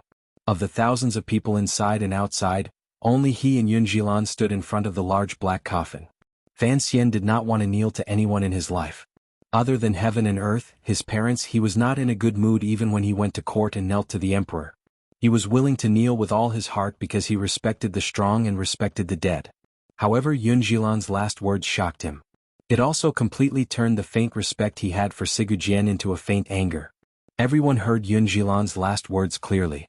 These were the words the 13 disciples of the sword hut heard at the same time as they knelt in front of the bed. Yun Jilan would not lie and did not dare to lie. Thus, everyone turned their gaze toward Sir Fan Jr., who had already abruptly stood up. Mother from Dongi? Personally teaching sword skills? Truly talented? Hosting the opening of the hut? Countless shocked, puzzled, and amused gazes landed on Fan Xian's body, but they did not make his clothes flutter. He only looked calmly at Yun Jilan as if trying to determine if he had imagined these words or if they were something else. These simple words revealed 4 pieces of information that Sigu Jian wanted to announce to the world. Fan Xian's mother was Yi Qingmei. Although Yi Qingmei had helped the Qing kingdom rise to prominence, she could still be considered a person of Dongi. This was not a secret. As for the matter of personally teaching sword techniques, since Sigu Jian had said so in his last words, everyone believed it. A great grandmaster had the right to teach Sir Fan Jr. the true meaning of the Sigu sword. As for the evaluation of being a great talent, everyone thought Sir Fan Jr. was worthy of it. The problem was that these messages all faintly revealed a kind of feeling. It was a feeling of intimacy, a feeling of wanting to pull Fan Xian toward Dongi. The maternal relationship referred to the closeness of blood. Teaching the sword was the relationship between master and disciple. Datsai was Dongyi's approval of Fan Xian. As for having Fan Xian host the opening ceremony, that was the most important thing. The Sword Hut had appeared in the world for decades. It had only been 20 years since the Sword Hut had truly opened and accepted disciples. Each time, the person hosting the opening ceremony was none other than Sigu Jian himself. Other than the 3 years when he was heavily injured and waiting for death, Sigu Jian paid particular attention to the opening ceremony of the Sword Hut. This created a tacit agreement in the world. Anyone who presided over the opening of the Sword Hut was the master of the Sword Hut. Sigu Jian's last words had appointed Fan Xian to open the Sword Hut. Naturally, he had given him this Sword Hut, which contained countless aces and 3 generations of disciples. This was indeed something Fan Xian had not thought of. During these 2 days, he had been thinking about how he could truly make the 12 swords other than Yunjilan work for him. 13th Wang didn't need to think about it. He had already seen through this young man's personality. What about the other aces of the Sword Hut? Unexpectedly, Sigu Jian had thought of this problem for him ahead of time and solved it. However, the method of solving this problem stunned Fan Xian. 3 pieces of information and 1 final order. The Sword Hut was in his hands. From now on, his words would be the same as Sigu Jian's words in the past. A mountain was now in his hands. It seemed to be a wonderful thing, but Fan Xian knew that behind the beauty was Sigu Jian's hidden ruthlessness. This was a needle stuck between Fan Xian and the emperor. As a Qing official, he had become the master of the Sword Hut. What would the emperor think? No matter how much the emperor trusted Fan Xian, could he watch as the power in Fan Xian's hands grew in the light? Particularly when Dongyi appeared to be so close and loyal to Fan Xian. Even if the emperor's heart was like the ocean, his confidence was like the sun and moon, and he didn't care about anything. What about his emotions? People were animals controlled by their emotions. The emperor would certainly not like his illegitimate child to shine too brightly, perhaps even brighter than himself. There could only ever be one sun in the sky. Fan Xian stared at Yunjilan's lips. Only now did he know that before Sigu Jian died, he had still played a trick on him and dug a hole for him to jump into. It was like Yunjilan did not notice his gaze at all. Naturally and calmly, he finished all of Sigu Jian's last words. He then walked in front of Fan Xian and bowed respectfully. Please. Please what? Please take the seat of honor? Please and then please? A cold smile rose to the corners of Fan Xian's lips. He unconsciously glanced down from the corner of his eyes. Everyone present had already risen. They were still staring at everything happening in front of the black coffin with stunned expressions. Fan Xian glanced at the officials of the diplomatic group, particularly the assistant minister of the Board of Rights. The assistant minister sensed his gaze and furrowed his brows in thought for a long time. He then slowly nodded his head. The exchange of thoughts between the 2 men in the Qing diplomatic group ended here. The assistant minister of the Board of Rights knew what Sir Fan Jr. was worried about. However, seeing that Dongyi was about to submit, he didn't want this matter to affect the bigger picture. The Qing people's desire to expand their territory was too strong. This assistant minister thought that the emperor would not be angry because Sir Fan Jr. had accepted the position of master of the Sword Hut without permission. Fan Xian thought silently for a long time. He evaluated the pros and cons of this matter in his mind, particularly guessing how the emperor would react once he learned of this matter. Yunjilan was not in a hurry. He looked at him with a glimmer of mockery and waited for his response. Fan Xian knew what he was mocking. It was just as his father had said. His behavior had indeed been a bit hesitant and not very straightforward. However, these people did not know that those who wanted to do great things had to be careful, especially when faced with the unfathomable emperor. In the end, Fan Xian took a deep breath and said with a slight smile, I didn't think that even in death your teacher would still not let me go. Since I am going to help Sir Fan Jr. achieve a great deed, the disciples of the Sword Hut must throw themselves under your banner. Yunjilan seemed to not hear the sharpness in his words. It is getting late. Please accept the sword and then go to open the Sword Hut. Fan Xian didn't move. Suddenly he asked, after opening the Sword Hut, the disciples of the 3rd generation will all listen to my orders? Correct. What about you? He looked into Yunjilan's eyes and smiled slightly. If I told you to dig 36,000 earthworms, would you agree? Digging earthworms was an interesting part of another story in another world. Yunjilan had never heard of it, but it did not stop him from answering quickly. It was clear that regardless of whether it was the dead Sigu Jian or him, they were both fully prepared for Fan Xian's question. I am now the master of Dongyi. Since I am an official, I have left the Sword Hut, Yunjilan said with a sigh. Yunjilan sighed, but there was no sense of frustration in his voice. Now I am no longer a member of the Sword Hut. You cannot control me. So that's how it is. Fan Xian thought to himself that Sigurjian indeed did not completely trust him. He still wanted to bring the troublesome Yun Jilan out of the picture. He paused for a moment and then returned with a slightly mocking smile. Don't forget, your position as the master of Dongyi still needs the Qing Emperor's royal title. If the Emperor doesn't like you, you won't be able to do it. Yun Jilan's expression didn't change. I think Sir Fan Jr. will let this matter happen. The two of them spoke in very low voices. Standing alone in front of the black coffin, they didn't have to worry about others hearing them. Fan Xian understood that his words were to see if he was willing to cooperate or even form an alliance with the power of Dongyi or return to his identity as a pure official of the Qing kingdom. This move that had suddenly appeared after Sigurjian's death had indeed messed up Fan Xian's plans. He had to worry about Jingdo's reaction and the Emperor's. Although this move was harsh, it was not something Fan Xian could not accept. At least, it was much better than the situation he had once been incomparably afraid of.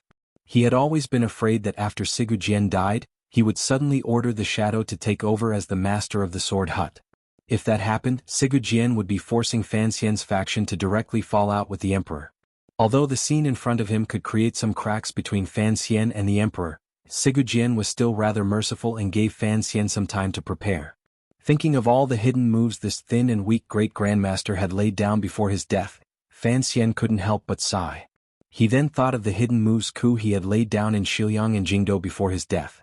Only now did he know that the realm of a great grandmaster was not just about martial cultivation. It was also about the affairs of the human heart. Fan Xian lowered his head and was silent for a moment. He then glanced at the assistant minister of the Board of Rites below and nodded slightly. He then gently grasped Yun Jilan's hand. Yun Jilan furrowed his brows slightly. Smile. Since we are acting, we should act beautifully. In the future we will be partners just like the Qing court and Dongyi. Fan Xian didn't look at him. Instead, he raised Yun Jilan's hand with a slight smile. The hands of the second-generation master of the Sword Hut and the master of Dongyi of an unknown generation clasped tightly in front of Sigurjian's black coffin and in front of countless spectators. The opening ceremony was not complicated, but it had a sense of sacredness. Fan Xian himself did not have a sacred belief in the sword. When he gently pushed open the tightly closed door of the grass hut, he found that the attitude of the disciples of the Sword Hut toward him had faintly changed. The respect and cooperation began to have some meaning that came from the heart. Even 13th Wang was no exception. After everything was done, Fan Xian returned to the Qing diplomatic group and entered a quiet room with the assistant minister of the Board of Rites. This was only the opening ceremony and the second round of negotiations. Although the negotiations had gone smoothly, they were still at the final juncture of the merger. Thus, the highest-ranking official the Qing kingdom had sent, other than Fan Xian, was this assistant minister.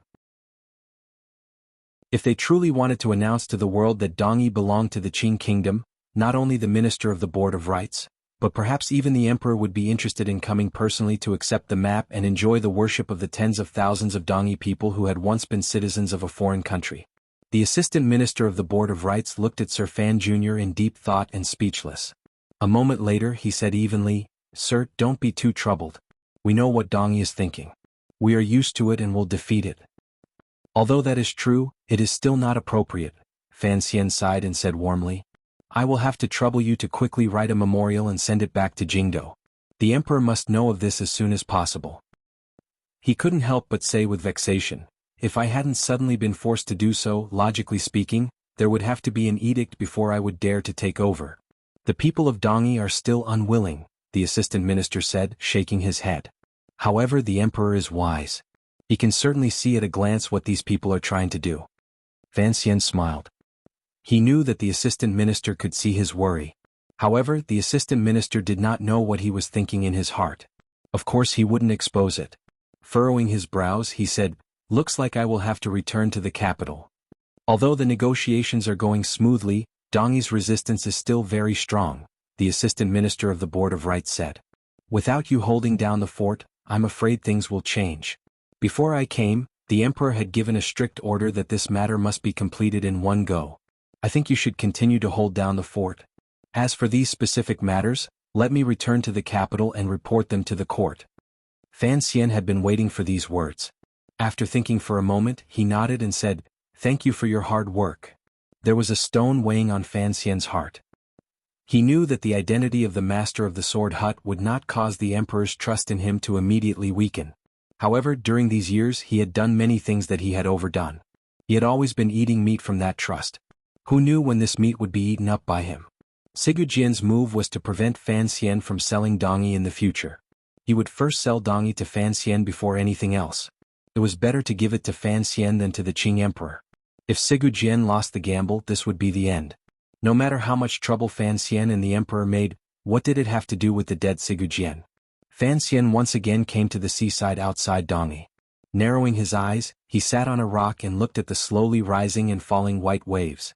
It was as if he could see Sigu Jian's cold and emotionless eyes inside. Everyone is forcing me down that path. Have you ever thought that I will have a hard time? Fan Xian asked as he looked at Sigu Jian in the waves. Sigu Jian seemed to answer with one sentence, "Should I love you and the Qing people?" Fan Xian shook his head. Sigu Jian said, "Whether you have a hard time or not, whether the Qing kingdom is in chaos, what does it have to do with me?" Fan Xian gazed at the waves and said with a smile, "I can have a hard time but I cannot die. Furthermore, the Qing kingdom cannot fall into chaos. I love the Qing kingdom more than your Dongyi.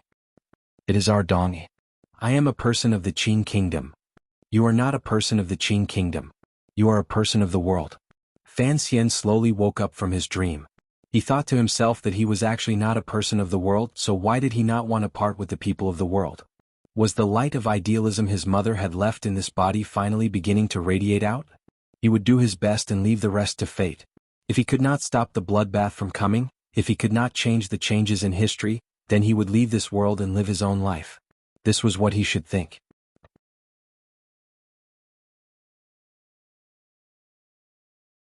Chapter 679. The Dongyi matter was still complicated and sensitive. Suddenly becoming a citizen of the Qing kingdom was not something everyone could accept. Merchants were indeed greedy and prostitutes were heartless. Even the people in the trading houses and brothels found it difficult to immediately change. This was not the same as doing business. Doing it raw and not familiar was to rip off customers. The power to control one's own life and death was best placed in the hands of familiar people. This was not the same as a brothel receiving customers. One red lip for 10,000 to taste? The girls all hoped to be faithful to the end. In particular, the vassal states controlled by Dongyi had long shown signs of unrest. The Song kingdom, which was close to Yanjing, was better off.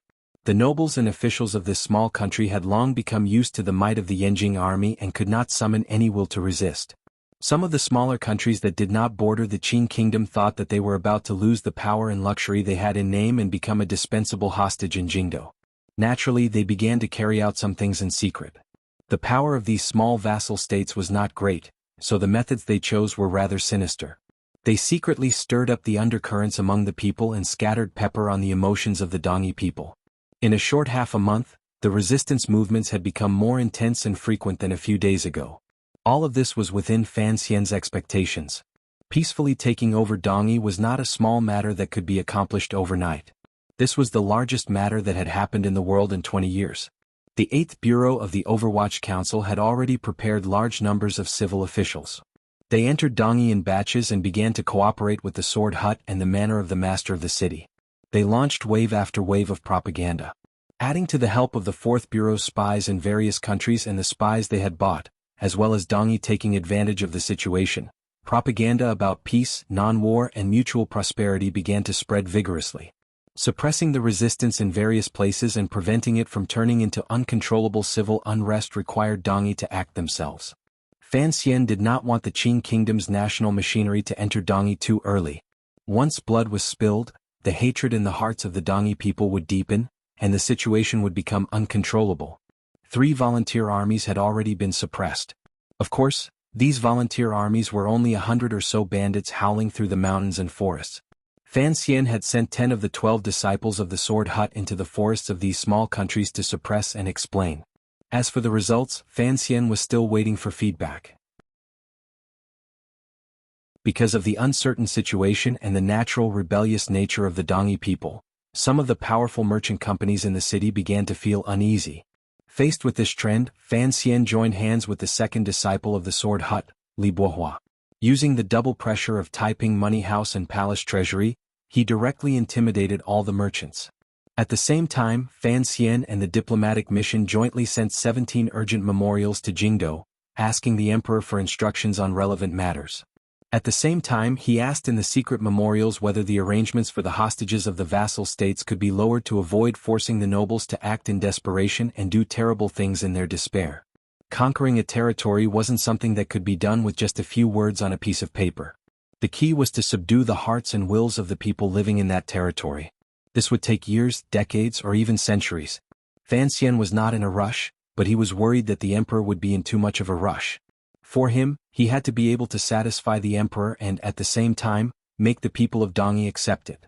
This was his goal so that the Iron Riders of the Qing Kingdom would not kill their way from Yanjing. It was like a steel wire. As he walked on it, the two sides were empty.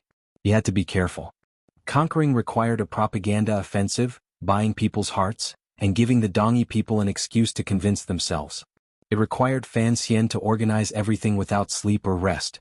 It required him to use his identity as a powerful official of the Qing Kingdom and the master of the Sword Hut to meet with various merchants and local figures with real power in Dongyi. He had to give them a definite message and make them feel at ease. This was a very tiring matter. The dark circles under his eyes finally destroyed some of the beauty on Fan Xian's handsome face. His face had also paled. He was extremely tired. Each time he thought of how he was saving hundreds of thousands of lives, this feeling of being able to move closer to the thrill of being a martyr for a just cause made him sober again. Other than everything above, conquering required powerful and irresistible martial power. Only with powerful martial power as the foundation could the people of Dongyi passively and humiliatingly accept their fate of being swallowed up by the Qing Kingdom. After the situation in Dongyi calmed slightly, the Qing Iron Riders began to move closer in Dongyi's direction.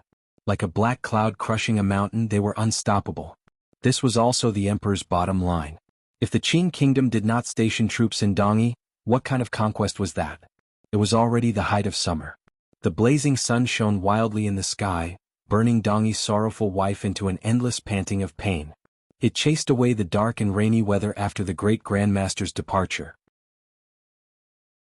There was only light. The Northern Qi diplomatic group had long left. What many people found strange was that although the Northern Qi people clearly felt great shock and anger at the Qing Kingdom swallowing up Dongyi, they did not do anything. Instead, they quietly watched everything happen. It seemed that the Northern Qi people had already accepted their fate. Of the hundreds of people standing outside Dongyi, other than the members of the Qing diplomatic group and the officials of the master of the city, there was Fan Xian and the disciples of the Sword Hut who had rushed back from various places. Fan Xian lowered his head slightly and stood on the rolling yellow dirt road. Unconsciously, he moved his feet endlessly. His appearance was not very dignified. He also didn't want to put on a dignified appearance. He could clearly feel that the expressions of all the Dongyi people waiting outside the city were particularly ugly and pale. There was a special kind of suppressed anger.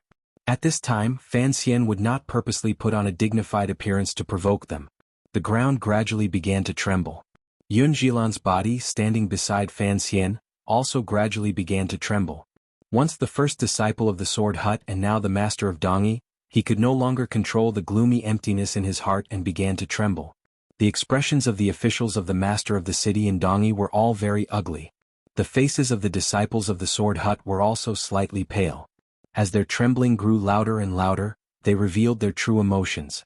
At the end of the road, thunder rumbled faintly, causing the ground to shake. The small grains of sand in the yellow dirt on the ground were shaken and rolled. A rider appeared in their line of sight. Immediately after, 2, 3, 10, 100, 1,000 densely packed riders pressed toward Dongyi from the west. A stern and magnificent aura enveloped all the people on the outskirts of the city. The Qing army had arrived. The black mass of riders slowly neared Dongyi. They represented the Qing kingdom's powerful military power, the Qing emperor's unstoppable and powerful will, and the desire to conquer. The Qing kingdom had stationed 10,000 Qing soldiers in Dongyi. They had been gathered from the armies of the 5 roads within a month. They had been hastily formed, but there was no sign of chaos. These Qing soldiers, who were about to represent the Qing kingdom stationed in Dongyi, were all old soldiers of the Western Expedition Army. Under the command of the Great Prince, their battle power was astonishing. Fan Xian narrowed his eyes and looked at the approaching and threatening Qing army. He smiled slightly mockingly. Tidying his clothes, he slowly walked forward to meet them. He couldn't help but think of the arguments he had with the emperor in the memorials. Sigujian's last words had made him spend a great deal of effort to convince the emperor. The emperor knew that if he wanted the people of Dongyi to be willing to accept it, the great prince and Fan Xian were indeed two good choices. There were too few black knights, so he could only choose the great prince's Western Expedition Army. Fan Xian believed that there were not many generals who truly belonged to the Western Expedition Army among the garrison soldiers. The great prince had only come to Dongyi to show his face. In the end he would have to go back.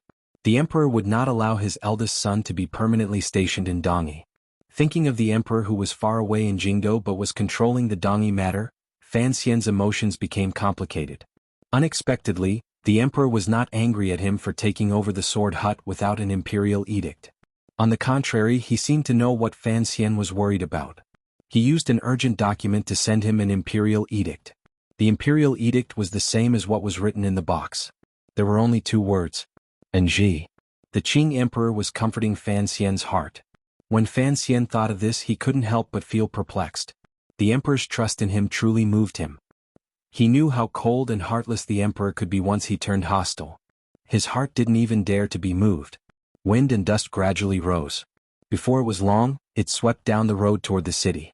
The speed of the Qing riders gradually increased. Fan Xian involuntarily narrowed his eyes and covered his nose and mouth. He didn't know who had given the order for this intimidating force. He didn't know if it would cause the people of Dongyi to feel conflicted.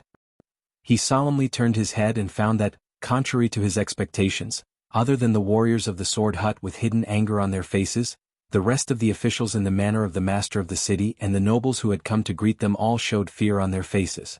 Their faces were pale. It was as if they had no intention of resisting. Tens of thousands of riders arrived on the dust with a shocking momentum. It scared most of the people of Dongyi to the point of losing their will to resist. Looking at this scene, Fan Xian couldn't help but sigh in his heart. Dongyi's bloodthirst was indeed lacking. Although the great prince's move was crude and rude, it hit the other party's weak spot. He didn't know if the emperor had said this before they left.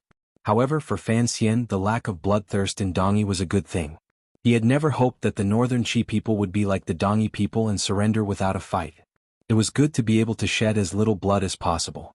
The hooves of the horses were like thunder. In a moment they had arrived on the outskirts of Dongyi. Tens of thousands of riders wore dark-colored light armor and gave off a piercing light under the sunlight. The dust that had been kicked up gradually settled, revealing the true appearance of the Qing army. The densely packed riders surrounded Dongyi. Silence. It was completely silent. Even the warhorses that were twisting their heads seemed to be intimidated by the Qing army's discipline. They didn't dare paw their hooves or snort. Tens of thousands of cold gazes watched the people from Dongyi who had come to welcome them. The officials, nobles and merchants of Dongyi looked at this scene with fear. They looked at the Qing army's strict discipline, austere aura, superior equipment, and the confidence and tyranny that seeped out from within.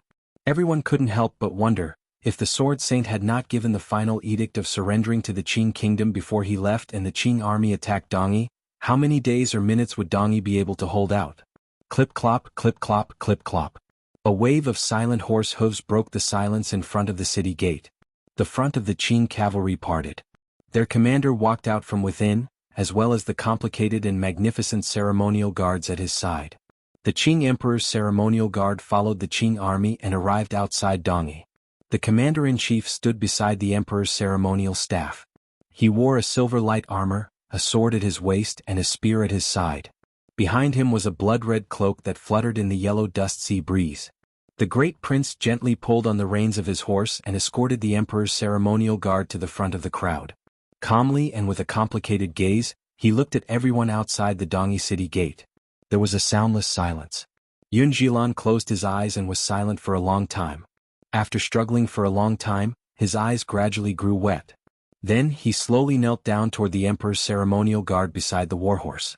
The master of Dongyi knelt. All of the officials quickly followed suit. The nobles of the various vassal states also knelt down.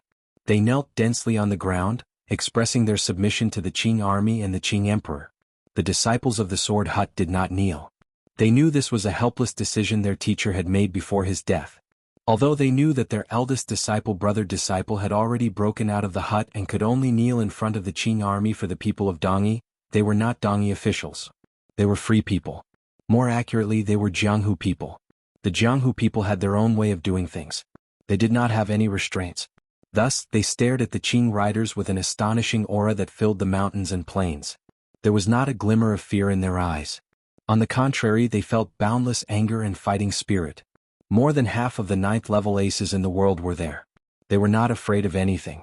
The great prince sat on his horse and glanced coldly at the stubborn disciples of the sword hut who refused to bow down. He was about to open his mouth to say something when he heard a familiar, clear, slightly tired, and indifferent voice coming from the side. "Disciples of the sword hut, listen up." Fan Xian closed his eyes slightly and said, "Return to the city to help the manor of the master of the city maintain law and order." This reason was absurd. Fan Xian sighed in his heart. He knew he had made a mistake. He shouldn't have let the disciples of the sword hut come. These people were all aces among aces. Each of them was proud and unyielding, particularly powerful figures like Li Bohua and 13th Wang. They were either the leaders of the greatest money house in the world or warriors most likely to become great grandmasters. How could they lower their heads to the power of a country? There were not many people in Dongyi who were hot-blooded. If there were 10, at least 90% were left in the hearts of the disciples of the sword hut. Hearing the master's words, the disciples of the sword hut did not disobey. They knew that Sir Fan Jr. was giving them a way out. After a moment of stalemate, Li Bohua was, in the end, more experienced and prudent. After a long silence, he let out a long sigh. 2 streams of hot tears flowed down silently. Leading his disciples, he quietly walked into the city and opened up the path into the city. 13th Wang did not follow and leave. He also did not kneel. He just stood coldly by Fan Xian's side and looked at the menacing Qing riders. It was as if he had no one in his eyes. The great prince glanced at Fan Xian with deep meaning in his eyes. Eunuch Dai unfurled the imperial edict in his hand and read it quietly to the Dongyi officials and merchants kneeling in front of the ceremonial guards. Hearing that Sir has passed, I am grieved and cannot rest easy. Hearing that Sir is righteous and prioritizes the people, I feel respect in my heart. Fan Xian stood to the side of the road and quietly listened to the most important imperial edict. He found that this imperial edict was not like the ones in the past, which were all standardized. It truly had the tone of the emperor. Furthermore, the grief and respect in his words were not false. As for how the people of Dongyi would view the Qing emperor who had killed Sigujian, that was another matter. This imperial edict was very long. It described the Qing emperor's greetings to the people of Dongyi and the importance of unifying the world for the people. Each word was sincere. In the end, the emperor approved of Yun Jilan's appointment as the master of Dongyi and ordered him to choose a time to enter the capital to accept the title. Yun Jilan, who was kneeling at the very front, heard this edict and was not surprised. Although his position as master of the city had been obtained through negotiation, if he wanted to continue holding it, he had to be personally conferred the title by the Qing emperor. He rose somewhat gloomily and accepted the imperial edict with both hands. He then bowed again. The ceremony continued. It was a complicated and important ceremony. It was a ceremony about conquering and being conquered. The great prince dismounted and walked closer to Fan Xian. He looked at him for a moment and then said, "I didn't do well earlier." Fan Xian knew that this brother of his was referring to him having the disciples of the sword hut leave. After a moment of silence, he replied, "I am already very tired. I don't know what else to do." But the disciples of the sword hut still have to demonstrate their attitude. The great prince looked at him warmly. After a moment of silence, he said with extreme seriousness, "However, you have already done well enough. I think, in the entire world in this matter, there is no one who can do better than you." Fan Xian smiled slightly and didn't continue the conversation. He only said, "The disciples of the sword hut's attitude will be shown to the emperor." He lowered his head and said to 13th Wang beside him, 13th Wang, you are responsible for arranging the moving of the army." 13th Wang, who had been silent the entire time, suddenly raised his head. He didn't ask why. He only looked calmly at Fan Xian. His meaning was simple. "Why me?" "Because you are a simple person." Fan Xian gave him a reason that he could not refuse. "I have learned something from you. If you are simple, this world will be simple to you." Under the great prince's slightly confused gaze, Fan Xian patted 13th Wang and said, "I think you also hope that this matter can be simpler." The 13th disciple of the sword hut, Wang Shi, stood in front of the group of riders. He couldn't help but think of that bright afternoon many years ago when Sangwen had taken him to choose a girl. It was the same helplessness and headache. Chapter 680. Naturally, it was impossible for the 10,000 soldiers the Qing kingdom had sent to be stationed around Dongyi. Although this was the largest city in the world, it was not difficult for it to provide 10,000 soldiers with logistical tents. Due to some reasons that were difficult to explain, a new military camp, which should have been built in 5 days, had yet to be completed. Thus, a portion of the Qing army was only temporarily camped in temporary camps. In the end, 5,600 people remained on Dongyi's side. The rest of the people were stationed in various vassal states to suppress and intimidate. That night, after attending the banquet, the great prince was not in a hurry to rest. Instead, he gently waved his hand at Fan Xian. The two of them flashed into a quiet study. The great prince was silent for a moment. In the end, he first took out a letter from his clothes. Fan Xian glanced over and saw the style of the letter. He was about to kneel down to receive the emperor's secret edict when he was unexpectedly pulled back by the great prince. "It's just the two of us. There is no need for our knees to suffer." The great prince gently shook his head. Fan Xian was slightly startled. Shortly after, he slowly smiled and did not bow again. Accepting the emperor's secret edict from his hands, he opened the seal and read it carefully. He then sank deep into thought and did not speak for a long time. "I will return to the capital first. You will replace me here for 3 months." In the letter, the emperor's tone was very warm. There was an undisguisable admiration for Fan Xian. Fan Xian's mood was relaxed, so his tone was also relaxed. He said to the great prince, "This arrangement is possible. The problem is, when you return to the capital and I come pick you up, are the two of us going on an errand in Dongyi forever?" In order to conquer Dongyi as quietly as possible and let the Qing kingdom's financial and military power suffer as little damage as possible, the great prince and Fan Xian, the two sons of the emperor who had Dongyi blood running through their veins, were, without question, the best choices. Although Sigu Jian's will during the opening ceremony a month ago had strongly pulled Fan Xian onto the path of the Dongyi people and pointed directly at the emperor's heart, the emperor was a wise man. How could he not understand this? On the contrary, he went with the flow and changed his original thoughts. He actually sent the great prince to lead the Qing army to be stationed. Regardless of whether it was the great prince or Fan Xian, they both had half Dongyi blood in them. This was an unparalleled weapon when it came to conquering the hearts of the Dongyi people. At least, the conquered people would feel much better every time they thought of the Qing nobility above their heads being half Dongyi. Particularly the great prince, he was a true prince. His birth mother's past was known to the world. Having him stationed in Dongyi could also represent the mixing of blood between the Qing kingdom and Dongyi. If one truly wanted to conquer a piece of land, the mixing of blood was, without question, the most powerful weapon. The emperor saw far into the future. However, it was impossible for the emperor to allow the great prince and Fan Xian to stay in Dongyi for a long time. He only had these two grown princes and needed them by his side to help with court and military affairs. His sons were too far away from Jingdo. The Qing emperor was also faintly worried about the two princes who clearly did not have much of the Li family heir. Fan Xian was well aware of this worry, so he was not surprised by the instructions in the secret edict. He only had a headache. The great prince had come and he was about to leave. What would he do in the future? Someone needs to be stationed in Dongyi. He looked at the great prince and asked, "What exactly does the emperor plan to do? Are you going to do it or am I going to do it?" "I'm not sure either." A faint worry appeared between the great prince's brows. He was not a normal Qing official or commoner. Although he felt incomparable joy and shock at Fan Xian's ability to convince Sigu Jian to subdue the Sword Hut and swallow the land and people of Dongyi into the Qing kingdom's territory without a drop of blood, he was thinking more about whether or not this process would proceed smoothly. Although the Qing Iron Riders had effectively intimidated the hearts of most of the Dongyi people outside Dongyi, the behavior of the disciples of the Sword Hut made the great prince wary. He glanced at Fan Xian deeply and said, "Although the emperor did not say it explicitly regarding the Sword Hut, it is clear that he is not happy with this move. At the time I was forced into a corner. Either I take over the Sword Hut or I start from the beginning." Fan Xian laughed coldly. "Did you think I wanted to be a fatty piece of meat caught between hard buns?" Father's intentions were clear. At the very least you have to go back and report. The great prince furrowed his brows slightly. Shortly after he sighed. "I am only here to temporarily replace you. Father will not be at ease with me staying in Dongyi for long." Fan Xian sank into silence. He knew the great prince was speaking from the bottom of his heart.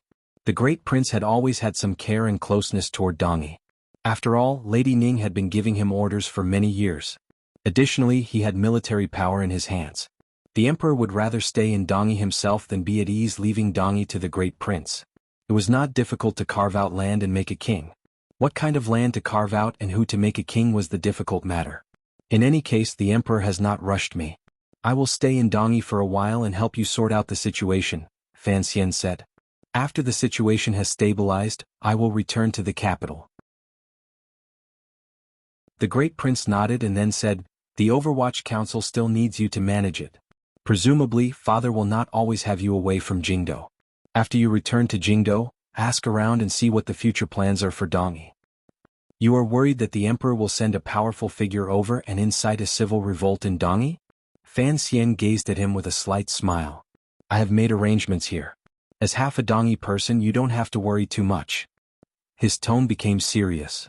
Even if you are worried, you have to bury it in your stomach and not let others see. The great prince knew that his brother truly cared about him. His heart moved, he nodded. Is Qin Pingping preparing to leave? Fan Xian took a sip of cold tea and felt his mouth dry. He raised his gaze and glanced at him. This great prince had a close relationship with Qin Pingping. Presumably, he was well aware of what was happening in Qin Garden. He has already begun to make preparations. A few days ago, he went into the palace to ask for his resignation. The great prince did not know that Director Qin, whom he viewed as an elder, had once had treasonous thoughts toward his father. He did not see this matter as serious. He only thought that Director Qin was getting old and should retire. Thinking of how he would leave Jingdo and not knowing if he would see him again in this life, the great prince felt a bit lost in his heart. Fan Xian was silent. He calculated in his heart for a long time and then ignored this question.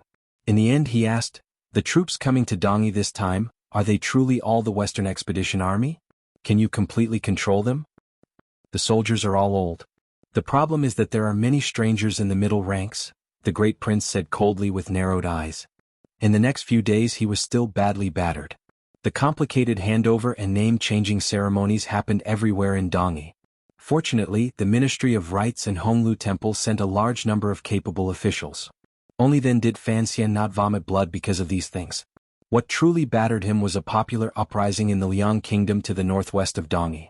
During the mobilization of the people to resist the Qing invaders, a Liang scholar who was deeply respected by the people self-immolated on the street. Black smoke rose and immediately ignited the hatred in the hearts of the Liang people. Only now did Fan Xian truly understand how childish his initial thoughts were. To truly conquer a foreign country, it was impossible to do so without bloodshed. The great prince had already led the army over to suppress it. Before he left, Fan Xian seriously exhorted that if it was possible for the Qing army to not act, then they must not act. Once the Qing army's hands were stained with the blood of the Dongyi people, it would be difficult to wash it clean. This kind of hatred could never be resolved. The great prince followed the plan and sent a stern-worded letter to the manor of the master of the city in Dongyi, rebuking the master of the city, Yun Zhilan. He then urged the manor to be the vanguard and the local martial power as the vanguard to suppress the unrest in the Liang Kingdom. The Qing army was the rear and maintained a certain distance. After the great prince and Yun Zhilan both left Dongyi, all affairs were handed to Fan Xian to handle. He hid by the seaside and thought of the never-ending sparks of fire in Dongyi. He felt a wave of irritation. It should be better to have the manor of the city suppress it. It was probably like the puppet army in his previous life. Fan Xian sat on a large rock by the seaside and smiled bitterly. He knew that no matter what he did, no matter how Sigujian's last words and the disciples of the Sword Hut cooperated with him, he still could not change the fact that in the hearts of the people of Dongyi, he was an evil invader. How exactly do you want to deal with the matter of the Liang Kingdom? 13th Wang, who had become more and more silent these few months, was sitting by his side. Suddenly he asked, do you want the army to massacre the people? The manor of the master of the city does not have an army. It only has the power and position that it has developed over the years. Fan Xian knew why 13th Wang was asking this. After all, he was a Dongyi person. Yet, he had to suppress the unrest in the Liang Kingdom that he saw as righteous. Presumably, his feelings were complicated. He paused for a moment and then quietly said, I have orders to try to keep as few people as possible dead. In the end, people will still die. Furthermore, once the weapons move, how will you control them? 13th Wang's gaze was confused. He only stared at the rise and fall of the waves on the ocean. Fan Xian tilted his head and glanced at him. His expression gradually became serious. Do you know the scholar who burned himself to death? In the past, Sir Gu often came to the sword hut to speak with the teacher, 13th Wang replied. Fan Xian shook his head and said, there are many hidden dragons and crouching tigers in the world. Although I have never seen this Sir Gu, presumably he is also a remarkable figure. The chaos in the Liang kingdom started because of him, but I am unable to deal with him. As for his family, don't worry. I will protect them. Sir Gu's ancestral hall will be built as soon as possible after the matter is over. 13th Wang looked at him in a daze. After a long time he said, you don't truly respect him. You just need to put on this attitude to appease the people of the Liang kingdom. That's what all invaders do, Yi Zichen said. Fan Xian's expression was slightly dim. However, I am surprised that you can think of this. 13th, you are becoming more and more remarkable. I've seen too many things. No one can be simple. 13th Wang stared into his eyes and said, you once promised the teacher that you wouldn't let the people of Dongyi bleed. I don't like to see blood. Otherwise, why would I be tied to this carriage by the sword hut? Fan Xian smiled self-mockingly. His smile gradually became icy. But necessary blood must be shed. Otherwise, if it continues to be chaotic, it will be like a whirlpool that will swallow all of Dongyi. At that time, even more people will die. He turned his head and looked calmly at 13th Wang. I know what you are angry about. I also know what you are sad about. Look at my eyes and think of what I have sacrificed. Don't forget, if you only consider it from the perspective of my own interests, if the Qing army attacked, I would be free and unfettered. At most, I would cry for the innocent people of Dongyi. Why would I suffer like this? If the two sides start to fight, Dongyi will certainly lose. The number of deaths will be in the hundreds of thousands, Fan Xian said with his eyes closed. Fan Xian closed his eyes and said, my philosophy of life is very simple. Since this matter cannot be stopped, then the fewer people who die, the better. There is no difference between 10 lives and 10,000 lives, 13th Wang said. Wrong. Fan Xian said resolutely. I don't care if a life has a price. I only know that a person's life is unique. 100,000 unique lives are more important than 10, 100, or 1,000. If the heavens gave me a multiple-choice question between 100,000 lives and 99,999 lives, I would certainly choose the former because there is one more in the former. The people of Dongyi should learn to be grateful to me. Fan Xian looked into 13th Wang's eyes and calmly said, I have allowed many people who should have died to live. 13th Wang was silent for a long time. He then said, but these people did not need to die. The emperor's cause requires them to die, so they must die. Fan Xian stood up from the large rock. Even your teacher was unable to stop him. You should understand the pressure I am under. Fan Xian patted the sand from behind his butt and narrowed his eyes at the endless ocean. Sometimes I find that I am almost Gao de Quan. What is Gao de Quan? An inhuman description, Fan Xian shrugged. Fan Xian shrugged his shoulders. But, thinking about it carefully, I am not Gao Quan. I am just willing to do this. I will not die for some ideal or some spiritual need, such as burning myself like Mr. Gu. I am a person who knows how to run and is good at running. He then turned around and looked at 13th Wang. Calmly he said, that day Sigu Jian and I talked quietly in the room. You should have heard the contents of our conversation. Do you have any understanding of the tyrannical Jinshi?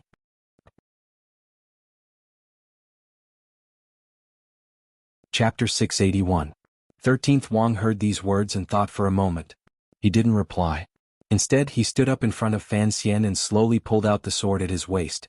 13th Wang was not the green banner fortune teller who walked the world and experienced people's hearts. Rather, he was a swordsman who followed Fan Xian and refused to live alone. Fan Xian's expression became serious. His right hand climbed to his back and pulled out the Wei Emperor's sword. The light of the sword was like autumn water. It reflected the seawater not far away and rippled even more. Without any warning, the silent sword stabbed a foot in front of Fan Xian's face. This was the first time Fan Xian had truly seen 13th Wang use a sword. Only now did he understand why Sigu Jian had entrusted all of his legacy to this young man. Without question, 13th Wang's understanding of sword intent had reached a very high realm. With a thought, the tip of the sword arrived. It seemed to have already surpassed the restrictions of the environment. This was the terrifying realm brought about by the tenacity of one's heart. Once 13th Wang moved his sword, there were no stray thoughts in his heart. There was only this sword. The Emperor's sword in Fan Xian's hand was still pointed 45 degrees into the sky. He had no time to react. His face was pale. The tyrannical Jinchi at the back of his waist exploded. Without any delay he forced himself up. Like a seagull, he flapped his wings and glided toward the back of the beach. One slide was 150 feet. This was not a strange movement that a human should have. 13th Wang's sword was an assassin. The cold light at the tip of the sword slowly retracted. A sword mark appeared without reason on the beach in front of him. It was as if someone had walked by and a sword had passed by. It was a deep mark. The two of them were 150 feet apart. Fan Xian still held the Emperor's sword tightly in his hand. Suddenly, he had a feeling that 13th Wang's seemingly light and direct strike had a hint of the startling strike the shadow had made that day in the manner of the master of Dongyi. The shadow had gathered decades of cultivation and hatred. He stared in a daze at the silent 13th Wang. A moment later he said, "What a tyrannical strike." As the words left his mouth, he realized his voice was a bit hoarse. Presumably, in order to avoid this simple strike, the Jinchi in his body had increased too much in a short amount of time and injured his lungs. Fan Xian took a deep breath. The pale complexion on his face gradually returned to normal. He glanced deeply at 13th Wang and said, pressing forward with indomitable will, "This is indeed your method. Usually you were not this fast or powerful. I've cultivated the tyrannical true qi, but I couldn't even pass the first stage. However, I've experienced the taste of this technique." 13th Wang's attack was ineffective. He slowly closed his eyes and said, "I've already thought it through. I shouldn't bite off more than I can chew. I have the sword in my hand. Why should I learn the Qing Emperor's secret?" The nameless art formula was too domineering, especially at the first checkpoint. His mind and body were completely separated, completely conflicting and uncontrollable. It was too similar to qi deviation. Back then, Fan Xian had easily passed this trial because the last years of his previous life had all been spent in bed. He had long gotten used to being in a vegetative state where his entire body could not move and only his brain could move. Thus, Fan Xian was not surprised that 13th Wang had not stepped onto the path of the tyrannical martial formula. He was only surprised at 13th Wang's ability to comprehend. In such a short amount of time, he had sensed the dangers of the tyrannical martial formula. Furthermore, he had such high intelligence to immediately stop his search in this area. "If I couldn't dodge that attack just now, would you have killed me?" Fan Xian asked with slight mockery as the corners of his mouth twitched. 13th Wang was silent for a moment and then shook his head. He was a bit tired. He sat down directly on the slightly wet beach. That attack had appeared simple. It was just a basic bending of the elbow. To explode out with such speed and carry such a decisive stance, it had used up too much of his energy. In a short amount of time, it was impossible for 13th Wang to stab out a second time. It was just like how the shadow could only stab out that attack against Sigurjian in the manner. Fan Xian clearly understood this point. Slowly raising his feet, he walked toward 13th Wang's side. With a strange emotion he said, "Many people say that one shouldn't bite off more than one can chew. Even you have such a clear judgment. Usually I always thought that more skills did not weigh me down. Was I wrong?" A faint trace of doubt flashed through his eyes. "There are 4 great grandmasters in the world. In addition to my blind uncle, of the 5 ultimate skills, I have grasped 4. Even the Yi family's flowing cloud Sanzhou has been mostly grasped by me." He sat in front of 13th Wang and furrowed his brows. "In the world, no, in all of history, I am the only one who has learned so many ultimate skills. Today I was forced back by one attack from you. What is the use of learning so much? To be able to learn so much already shows that you are the most terrifying person in the world." 13th Wang's temperament was simple, but he was not like De Bao.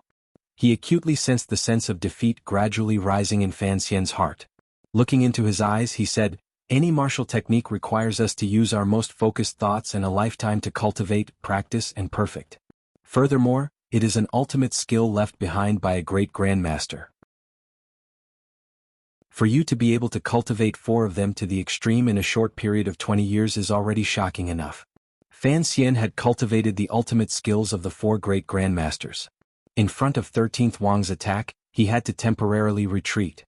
Involuntarily he thought of Sigurjian's realm and the Emperor's realm. A sadness that was difficult to suppress grew in his heart. 13th Wang looked into his eyes and quietly said, "Your ability to comprehend is very good, particularly with your strong foundations. Additionally, with such good luck, you should be the most powerful person in the world. My ability to comprehend is only average, particularly in front of you and Haitang Duo. Fan Xian took a deep breath and said, All I can rely on is hard work. However, there is a limit to one's strength. Even if I were to work twice as hard as I am now, I would still not be able to break through that piece of paper. Fan Xian was able to easily dodge 13th Wang's attack that seemed to have come from the heavens. Additionally, he had long hidden the ultimate skills in his sleeves and body, particularly his sinister battle personality, and the ingenuity the Overwatch Council had given him. He was confident that no matter which 9th level ace he faced in the world, he would be able to defeat them. Even if it was 13th Wang, Haitang, Lang Qiao or Yun Jilan, once they faced him, the one to die in the end would be them. After Yi Luyun left this world, regardless of whether it was power or personal cultivation, Fan Xian would, without question, be the second in the world. 13th Wang had also sensed this from Fan Xian's seemingly easy and casual slide earlier. A faint sense of awe rose in his heart. He looked at Fan Xian and still could not understand how a young man in his 20s could raise his cultivation to such a realm. The realms of the three young people in the world were similar. However, Fan Xian was more ruthless and had more tricks than the other two. How did you retreat that time? 13th Wang asked him with narrowed eyes. Fan Xian was silent for a long time and didn't reply. He only turned his head back and stared at the gradually rising and falling white waves on the ocean. He had already stayed in Dongyi for a long time. The booklet Master Ku he had left behind was deeply imprinted in his mind. Each time he meditated by the seaside, those words would pour into his mind. Although he still didn't understand most of the meaning, miraculously as long as he thought about it, it seemed that there were minute factors inside and outside of his body that began to resonate with each other. His body became lighter and his movements became faster. The recovery rate of the Jinqi in his body also increased. It was as if there truly was a kind of invisible and untouchable Yuanqi in the world that was willing to follow his thoughts to replenish what he had lost. However, this kind of replenishment made his heart palpitate. Was this the magic of the West? Humans would always have a fear of things they did not know of. What made Fan Xian even more indifferent was that the changes the little booklet brought him were not enough to solve too many problems. The speed of replenishment was too slow, and the increase in realm was too small. It seemed that the second in the world could only ever be the second in the world. For a moment, Fan Xian even wondered if he had made a huge mistake. Regardless of whether it was Master Ku He, Sigujien, Yi Luyun, or the Emperor, these people at the top of the world were far above him in terms of willpower and diligence in cultivation. However, these great grandmasters only cultivated their own unique skills and never had their hearts set on anything else. He had learned too many things and knew too many things. It was too messy. Fan Xian had a feeling that it would probably be easier for 13th Wang and Duo to break through that piece of paper than him. This was probably the intention Sigujien had spoken of. His intention was still not as firm as those two people. Because he was too afraid, he did not care about the price to find a way to make himself stronger. Perhaps this kind of purposefulness was inferior, but he was truly afraid. He was afraid of death. He was afraid of the people he cared about dying. I am returning to the capital the day after tomorrow. A slight smile suddenly rose to the corners of Fan Xian's lips. As long as Dongyi does not fall into chaos, at least the world is still peaceful. Why should I worry about so many things? Dongyi belonged to the Qin kingdom. Although there were waves of unrest, with the suppression of the Qin kingdom's powerful military power and the cooperation of the upper echelons of Dongyi, it was impossible to raise any major waves. The emperor's trust in Fan Xian remained. Qin Pingping was about to leave the capital to retire. Thinking of this, Fan Xian stood against the sea breeze and felt very comfortable. Regardless of whether or not Uncle Wu Zhu would return, it seemed that as long as they followed this trend, he and the emperor would always be able to find a second path. Bloodshed was not necessarily necessary. Bloodshed was necessary. When the autumn wind began to pass through the small hills behind Dongyi, Fan Xian had finally taken care of most of the affairs in Dongyi. By the time the great prince and Yun Jilan returned, the first major turmoil after Dongyi's surrender was finally extinguished within the borders of the Liang kingdom with the cooperation of both sides. The flames that had been lit by the self-immolation of the great scholar, Sir Gu, were quickly extinguished by the blood and were unable to spread for long. Over 400 people died in the Liang kingdom. These hot-blooded Dongyi people unfortunately lay in pools of blood. Fan Xian read through the general memorials and gave some instructions to the great prince. He then boarded the carriages leaving Dongyi. He was once again returning to Jingdo to debrief. Conquering a piece of land brought about daily nervousness, busyness, and killing for these expeditionary officials. After the great prince parted with Fan Xian, he led the garrison troops and coldly watched every movement in Dongyi. At this time he and Fan Xian both felt that the general situation was set. If they continued to slowly struggle like this, regardless of whether it was the Qing court or the general situation of the world, they would all be within a controllable range. Thus the two brothers were in good moods. In the crisp autumn air, their hearts were incomparably refreshed and had thrown away all their worries. Fan Xian could even temporarily not think about the problem of Ten Family Village and the problems of the past. As for the popular man in court, He Zongwei, in his eyes he was just a clown and could not affect anything at all. Today was a good day. These few days were rare good days in Fan Xian's life. The Black Overwatch Council carriages left Dongyi and slowly made their way back to the capital. Fan Xian was not in a hurry to return to the capital. Looking at the golden, slightly yellow and deep yellow leaves around him, as well as the autumn mountains that had been painted into an oil painting, was also a rare enjoyment. Of course, blood continued to flow non-stop along the way. As a powerful official of the Qing kingdom, the master of the sword hut, the representative of the invaders, and the Qing emperor's favorite illegitimate child, Fan Xian became the emperor's favorite. On his way back to the capital, Fan Xian became the first target of the volunteer armies of the vassal states around Dongyi and the rebellious people. Perhaps it was not appropriate to call them rebellious people. They were righteous people. Most of the righteous people in Dongyi refused to accept surrender and bravely entered the mountains to fight the Qing invaders. Most of the people in Dongyi who refused to accept surrender and bravely entered the mountains to fight the Qing invaders were people of the Jianghu. These people, who had martial strength, were clearly more direct when it came to protecting their own moral principles. No one knew how these people found out when Fan Xian left Dongyi and grasped the route of the Overwatch Council carriages back to the capital.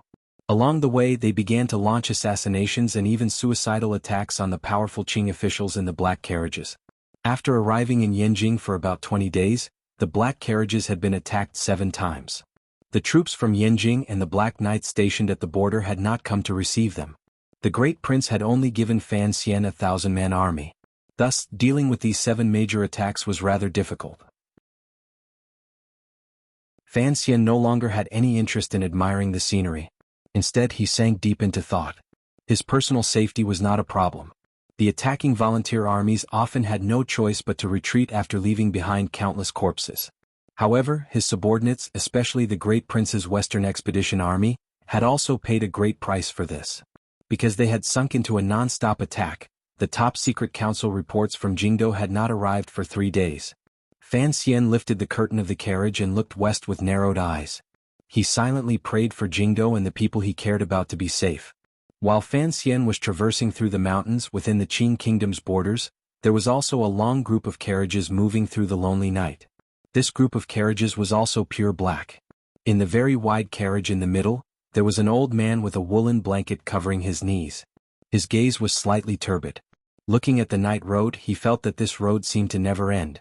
The former director of the Overwatch Council, the person who had secretly controlled the Qing kingdom's dark powers for decades, the Qing emperor's most loyal official, the most hated enemy of the Qing civil officials, the old thief that northern Qi and Dongyi people feared the most, and a major figure who had once influenced the entire situation under heaven, Sir Qin Pingping had finally embarked on his journey to retire. This time he was not leaving Jingdo to return home to visit his family. He was returning home to settle down. First-class merit, countless rewards, and returning home to retire was a rare honor the emperor had given this old dog. All of the Qing civil officials thought so. Qin Pingping's home was to the east of the Qing kingdom. If one looked at it from a map, it was below Dongyi. However, it was a great distance from Danzhou and Jiaozhou. On the contrary, it was closer to Jiangnan. It was an impoverished area that was not very developed. The solitary group of carriages returning home was still far from home. Today the group only passed through Dazhou. This was a province that Qin Pingping had to pass through on his way home. The group of carriages did not notify the officials along the way to avoid startling all of them into coming out in fear and trepidation to kowtow to the old director. However, Dazhou was brightly lit today. The bailiffs of the government were busily searching for something under the strict scolding of the Ministry of Justice's officials. Qin Pingping narrowed his eyes. He didn't remember any important figure in Dazhou. He lifted the curtain and summoned an unfamiliar official beside him. In a quiet voice he asked a few questions. The official's face was unfamiliar, but there was a craftiness in his eyes that came from understanding the affairs of the world. He smiled warmly and replied, "When the commissioner returned to the capital, we had arrived a long time ago." Qin Pingping hummed tiredly, but a complicated emotion flashed through his eyes. He thought of the conversation he had with the emperor in the royal palace before he left Jingdo. He had already seen the deepest meaning in the emperor's heart.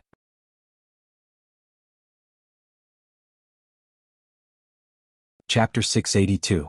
Many years later, when the Overwatch Council began to comb through the major event in the early autumn of the 10th year of the Qin Kingdom, there were still many questions that could not be explained clearly.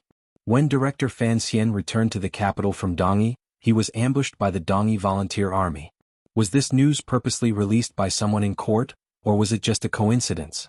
After all, it seemed that only a high-ranking official of the Overwatch Council could know the little duke's whereabouts. Meanwhile, Dazhou, the place where Ol Amos was on his way home to retire, happened to be brightly lit and filled with murderous intent. Was this a coincidence, or was it God's will? Perhaps it was the latter, but at that time the sky had long changed color. The intelligence officials of the Second Bureau of the Overwatch Council did not pursue the matter closely. At least, the officials of the Ministry of Justice handling official business in Dazhou did not know that at the time, there was a long line of black Overwatch Council carriages outside the city. No one knew that Director Qin, whom all the court officials regarded as a ghost and feared, was in the carriages.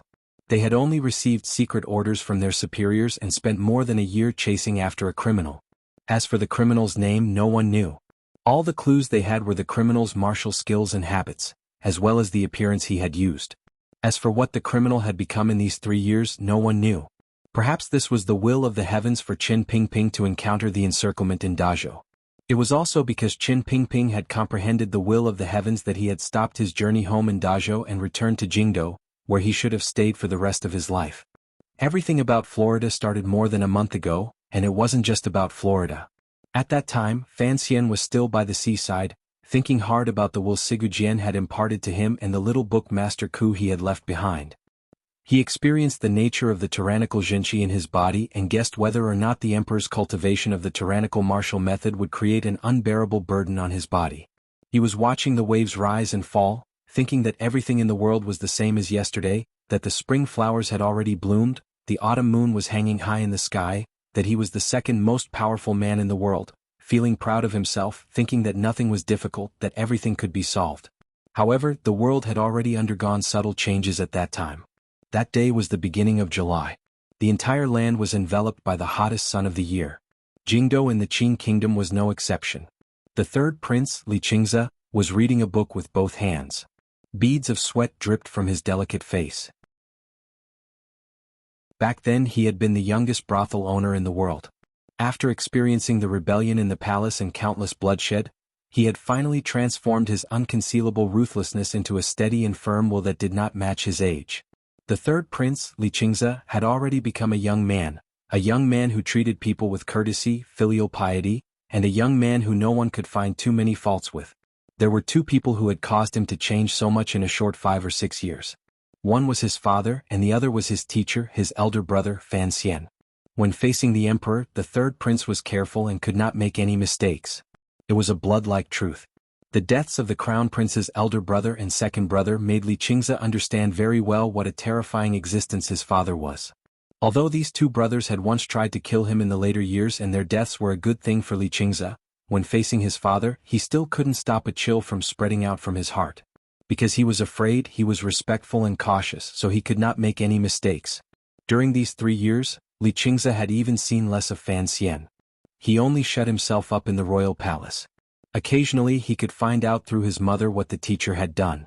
Li Qingze was also afraid of Fan Xian, his elder brother who could not be announced to the public. In the most important days of his adolescence, he had always followed Fan Xian and watched as Fan Xian, as an official, started a war between Jiangnan and the nobles in Jingdo and obtained the final victory. The pointer in Fan Xian's hand and cold gaze made him even more afraid to make any mistakes. Fan Xian's true influence on the third prince was that he let the third prince know what he was going to do in the future and what he was going to become. Only then did he truly change his personality. The third prince, Li Qingze, was destined to become the emperor of the Qin Kingdom. The entire world was his, so he had to treat the world better. He was no longer like in the past, spending so much sinister thoughts to steal for the sake of some silver and realistic and short-term benefits. The world is mine and it will be mine. Why should I torment it? This was the creed Fan Xian taught the third prince, and the third prince deeply believed it. The serving girl, Xing was gradually getting older. The young and inexperienced girl had gradually matured and developed a moving beauty. Xing was at the side fanning the prince. She watched with furrowed brows as the prince continued to read while sweating. She couldn't help but feel a bit of pity in her heart. Yi Pin was chatting idly in Lady Ning's palace. There were not many idle people in Shufang Palace. Xing looked at the prince's handsome young appearance. Her gaze gradually grew distant. Li Qingze clearly felt this gaze. The corners of his lips twitched into a smile. He didn't make any reaction. He only gently placed his hand behind his back and pinched the tip of Xing finger. His smile was very similar to Fan Xian's. "Do you want to rest first?" Xing face reddened slightly. "It's such a hot day and the emperor won't be coming." Li Qingze shook his head seriously and said in a quiet voice, "These are all on the list of books Sir made. Most of them are classics he dragged back from northern Qi. I have to finish reading them this year and write notes for him to review." He smiled bitterly and said, "If I don't pass, mother will beat me again." Xing bit her lip and said, "The duke is in Dongyi right now. He doesn't have time to worry about so much." After the Jingdo rebellion was quelled, although the emperor did not remove Fan Xian's identity as a teacher, Fan Xian rarely went alone to see the third prince. The third prince also did not often cause trouble and leave the palace. The two brothers both knew that the third prince was the true heir to the Qin kingdom. The emperor would not want this heir to grow up under Fan Xian's education. He would rather be taught by himself. In order to avoid this taboo, the two of them could only reduce their meeting. Although Fan Xian rarely came to Shufang Palace, he still did not stop training the third prince in his studies. When he was in Jiangnan, Fan Xian had already told the third prince many stories. During these 3 years he still made many lists of books and requested that the third prince read them all. Other than being busy with official business, Fan Xian would also find time to look through the third prince's reading notes. For him this was of the utmost importance. If the future of the Qin kingdom was placed on Li Qingze's shoulders, he hoped that Li Qingze could become a benevolent ruler. Even if he did not have any great ambitions, he would at least be able to look after his family business well. Every year during the new year, Fan Xian's family would enter the palace. That was the time he looked through the third prince's homework. Often, the whistling of the pointer could be heard in Shufang Palace, as well as the third prince's painful cries. Xing expression was not normal. It was clear that she had become Li Qingze's first woman after he came of age. Of course, Li Qingze was also her first woman. Hearing Sir Fan Jr.'s name, Xing's eyes became unbearable. She said unhappily, "Sir Fan Jr. is also like this. He always strikes and doesn't pay attention to propriety at all." When Fan Xian had first entered the palace, it had been her who had taken him everywhere to visit. After these years of interaction, Xing did not feel that the incomparably powerful Sir Fan Jr. outside the palace was anything to be afraid of. She only felt that he was still the delicate and pretty young man from back then, so her words were not very respectful. Li Qingze was very afraid of Fan Xian. With a pained expression he said, "Because of this, he dared to talk back to father. Mother is also standing on his side. What can I do?" Although he said this, he did not bear any grudge. On the contrary, he was faintly lost in thought. He sighed and said, "It's been a long time since I've left the palace. I wonder how the matter in Dongyi is going." Speaking of this, even Xing's face couldn't help but light up a little. She smiled and said, "With Sir Fan Jr. taking action, what can there be that can't be done? Word has been going around in the palace that the Dongyi matter has been settled. The great prince will immediately lead troops over." The third prince naturally knew of the most important matter in the court. Thinking of how the teacher had performed such a great service for the court, he couldn't help but feel a sense of pride. He nodded and said, "It would be great if I could go as well." A sense of longing suddenly appeared on the youth's face. "The happiest days of my life were actually 2 periods outside the palace. One was when I was managing Baoyue brothel with Xija. The other was when I was taken to Jiangnan by Sir. I don't know when I will be able to leave the palace again." In the process of anyone's growth, they would always unconsciously seek out a powerful person of the same sex as their goal and target to imitate.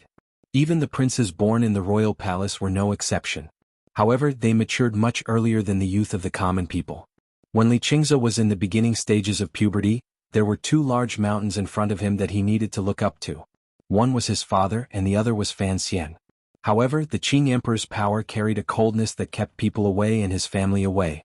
It was Fan Xian's power that truly had a bit of smoke and fire. It carried a stubborn, simple and direct closeness. Thus the third prince missed Fan Xian very much. A voice came from outside Shufang Palace. Before it could be sent, a head eunuch had already bent over and entered the inner palace. Xing furrowed her brows and glanced at the head eunuch. She gently bowed behind the third prince, not daring to be lacking in etiquette. The person who came was Eunuch Yao, the head eunuch in the royal palace and a close official deeply trusted by the emperor. Li Qingze narrowed his eyes and glanced at him. He felt it was strange. He didn't know what matter required him to personally come here. Eunuch Yao, what is it? Eunuch Yao was a person who knew his limits. Although he was the emperor's trusted aide, he knew that the third prince he was facing was one of the only two men in the palace and the future emperor. Thus, he properly bowed before evenly saying, "There is an old case being investigated in the internal court. There are some matters that are related to your highness, so I had no choice but to come and disturb your highness." Li Qingze's pupils constricted slightly. Without question he was a clever person. From these words he had gleaned a lot of information. An old case. Related to him? He had lived in the depths of the palace for many years. What kind of case could truly touch him? Furthermore, what kind of case would disturb him? Bayou brothel? Impossible. Back then, Fan Xian had used this matter to cripple the second prince. It had been with the emperor's approval. Now he could not bring it up again. Furthermore, given his present identity, no one would have the courage to bring it up. The light in Li Qingze's eyes dimmed slightly. He knew what the internal court was investigating. 3 years ago there was a rebellion in Jingdo. The palace was in chaos. The third prince, Yi Guipin and Lady Ning were all placed under house arrest in Hongguang Palace. At such a critical moment, someone in the palace wanted to assassinate Li Qingze. If he did not have the poison dagger Fan Xian had personally made, he would probably have died a long time ago. Afterward, there were some doubts about this matter both inside and outside the palace. At the time, the crown prince had already controlled the situation in the palace. Why would he do such an unreasonable thing? People also thought it was the second prince who did it. In the investigation afterward, they did not find any connection. Li Qingze's own memory of the matter was particularly deep. He also wanted to find out who wanted to kill him. However, the Overwatch Council investigated for a long time and could not find any clues. Fan Xian had once told him in private to stop investigating this matter. Thus, the third prince suppressed the anger in his heart and no longer paid attention to it. He knew that the teacher must have caught wind of something, which was why he did not continue investigating for him. Yet, the internal court was investigating this matter now? Concern for his own safety, anger toward the murderer who wanted to kill him, and trust in Fan Xian struggled for a moment in the third prince's mind. He made up his mind and shook his head. "I was quite frightened that day. I don't remember anything. Would I trouble your highness to come with me to draw a portrait?" After the two eunuchs were killed by Li Qingze, their bodies were quickly burned in the chaos. Too many eunuchs had died in the palace rebellion that day. Even now, no one knew who the third prince's assassin was. Eunuch Yao glanced at the third prince and spoke respectfully. Li Qingze's brows furrowed. He sensed something strange.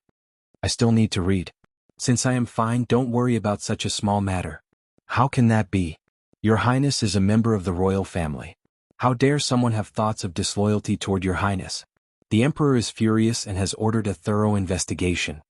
Li Qingze narrowed his eyes and looked at Eunuch Yao. He wondered what his father wanted to do now.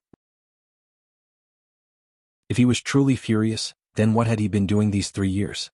At the beginning of July, the third prince, Li Qingze, began to think back to the palace rebellion and the appearance of the two eunuchs who wanted to kill him. That night, the young mistress of the Jingdo government was lost in thought as she watched the two approaching stars in the sky. She knew that her father's days had been much better. With the little duke's help, no one in court dared to target the Jingdo government again. Even the popular man of the Hall of Governmental Affairs, Sir He Zongwei, had not been as ruthless as before. He was only quiet. Thinking of Sir Fan Jr., she couldn't help but think of the condition he had promised her during the Jingdo rebellion. A light smile gradually rose to the corners of her lips. Qin Garden was bustling. Qin Pingping was making preparations to return to his hometown. None of the beautiful concubines in Qin Garden were willing to leave as he expected. Instead, they cried and shouted that they wanted to follow him back to his hometown and send him off. While the old cripple was puzzled and helpless, he couldn't help but think that perhaps when they looked at Fan Xian, they were not looking at cucumbers. Rather, they already had cucumbers. In the Fan Manor in the south of Jingdo, Lin Wan'er and Cici were holding a pair of children and feeding them. A few nannies and serving girls were chatting to the side. The wife of the Ting family was in front of the steps reporting in detail on this year's harvest in the Fan Manor. In one of the 3 study rooms in the back garden, the Hangzhou Conference's accounting masters were waiting to report to their mistress on the amount of silver they had spent in the Jiangnan and Jiangbei areas to help the people. Lin Wanner handed the bowl of porridge to a nanny and kissed Xiaohua and Fan Liang on each cheek. She then walked to the door and stretched. Her actions were indeed not like that of a young mistress. However, Fan Xian spoiled her, so she was used to spoiling her freedom. She looked at the multitude of stars in the sky and thought of Fan Xian far away on the shores of the East Sea. Involuntarily, she tilted her head slightly, thinking that everything was on the right track. If she was going to leave Jingdou to live a carefree life, where should she choose? Dongzhou or Dongyi? She suddenly remembered that she had never been to Dongyi and couldn't help but want to go. As she thought this, Fan Ruoruo, dressed as a doctor, pushed open the courtyard door with a medical box on her back and walked in. Behind her were a few servants who were anxious to take over the heavy items. Fan Ruoruo had returned from the countryside. Seeing her sister-in-law standing in the doorway, she couldn't help smiling and making fun of her. In the distant Northern Qi royal palace, the Northern Qi emperor sat on the jade platform in the main hall. Every day, Gauda packed up his stall and came home to hug his wife, who made him feel hot all over. He even felt that even if he didn't use his knife, it wouldn't be a pity. Of course he was still cautious. Although he had learned over the years that the court had probably decided that all of the tiger guards were dead, he still didn't let the court know of his existence, particularly the internal court. As a tiger guard of the internal court, he knew that secretly escaping was a great crime of deceiving the monarch. Once caught, it would result in the execution of his entire family. He continued to pay attention to Fan Xian's movements. Fortunately, Fan Xian was the most famous person in the Qing kingdom. The discussions in the marketplace were always about Fan Xian. Thus, he knew that the commissioner had been living well these 3 years. Furthermore, he had made many contributions to the Qing kingdom. It was even possible that he could bring Dongyi into the map. Gauda was very happy. After drinking a few times, he felt that Sir Fan Jr. was indeed very powerful. However, he still did not think of going to find Fan Xian and think of a way to get rid of the crime on him. He felt that he was living well now. There was no need to change anything.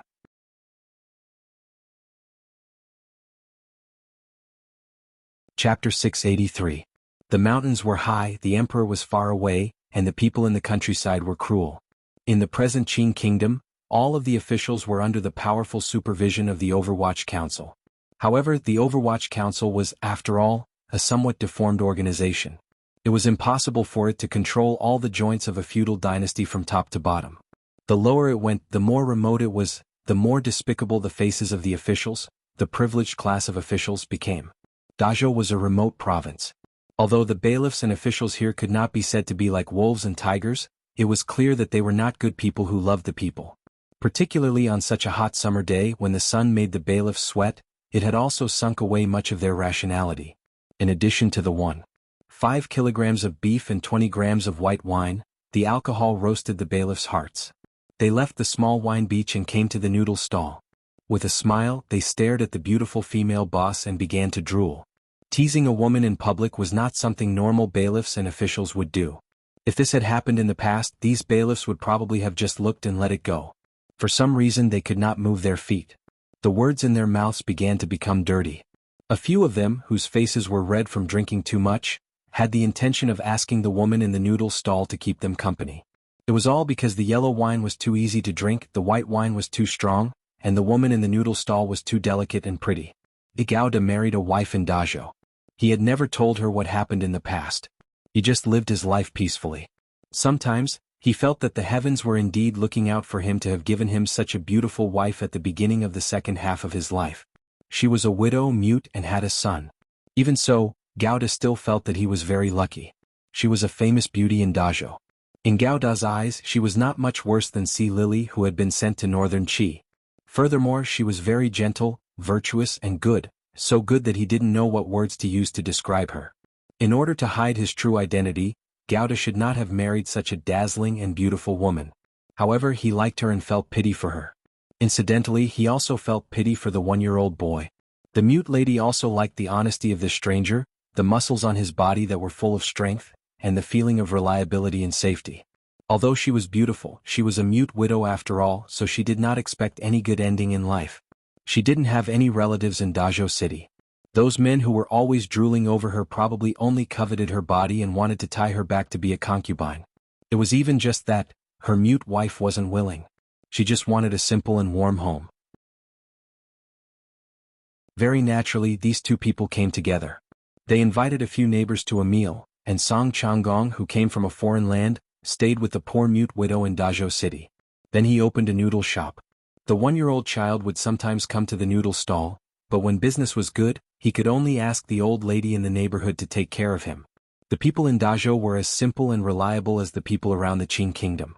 However, the officials and bailiffs were not people.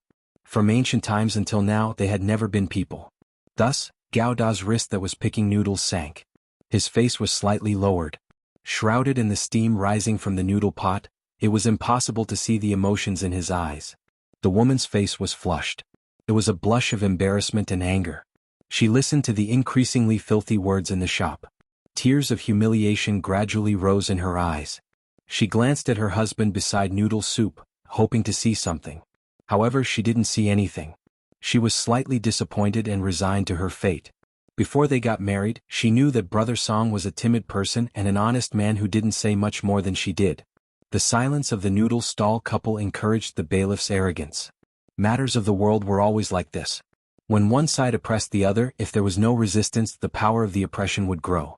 One of the bailiffs stretched out his hand to grab the mute woman's small white and tender hand. She dodged it. The bailiffs became unhappy and began to curse. Gao Da tightened his grip on his chopsticks. However, he knew that he had to endure it. If anything happened, he and his wife would be wanted by the imperial court.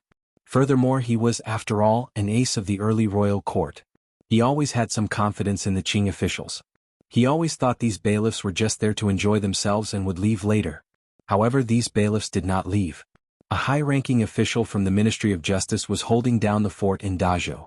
Supposedly, he was investigating a major case in secret. That was why he had chased the lower-ranking bailiffs out and forced them to walk arduously under the blazing sun. They hid in the shadow of the noodle shop and teased the beautiful but mute young lady. What a delightful thing it was. As for the man in the noodle stall, these bailiffs knew that although the man surnamed Song looked extremely sturdy, he was a piece of trash who couldn't even fart.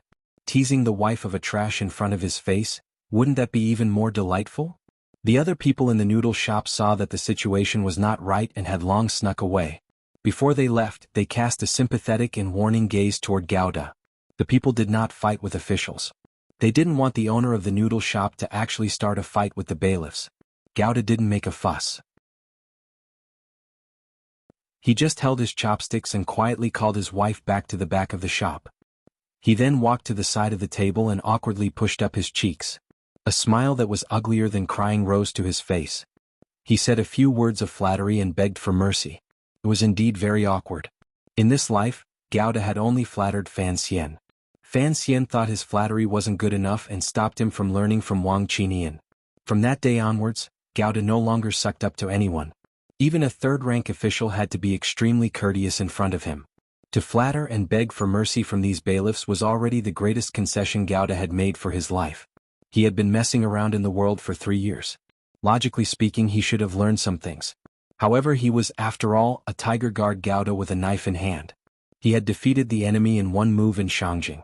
How could he truly break his pride and become a shrimp on the beach? Tiger guards were not guards. They were not there to serve people. They were there to kill people. The bailiffs suddenly felt that a mountain had appeared in front of them. It was the owner of the noodle shop. An imposing aura hit them in the face and made their teasing and obscenity stop abruptly. A moment later, they felt humiliated and angry because of their absent-mindedness. How could this honest person in front of them be so scared that they didn't dare to speak? It was clearly this Song guy who was bent over and smiling with all his might. Because of their humiliation and anger, they became more and more arrogant. They slammed the scabbards on the table with a deafening sound. Gao Da's eyes landed on their scabbards. He suddenly remembered that it had been a long time since he had touched a knife. He only held a pair of long black wooden chopsticks in his hands. He didn't make a sound and didn't resist. He allowed them to curse because he wanted to protect his wife and her child. He didn't want his wife and child to wander the world because of him. Even Gao Da himself didn't want to wander the world anymore. After escaping from Dong Mountain, he could have gone to Dongyi or Northern Qi, but he didn't want to. After all, he was a Qing person. He wanted to stay in the Qing kingdom, even if the place he stayed would still have officials like tigers and wolves and the unfairness of the world. Gauda was enduring it with great difficulty. He was pretending to be weak and inexperienced. He suddenly heard a strange sound.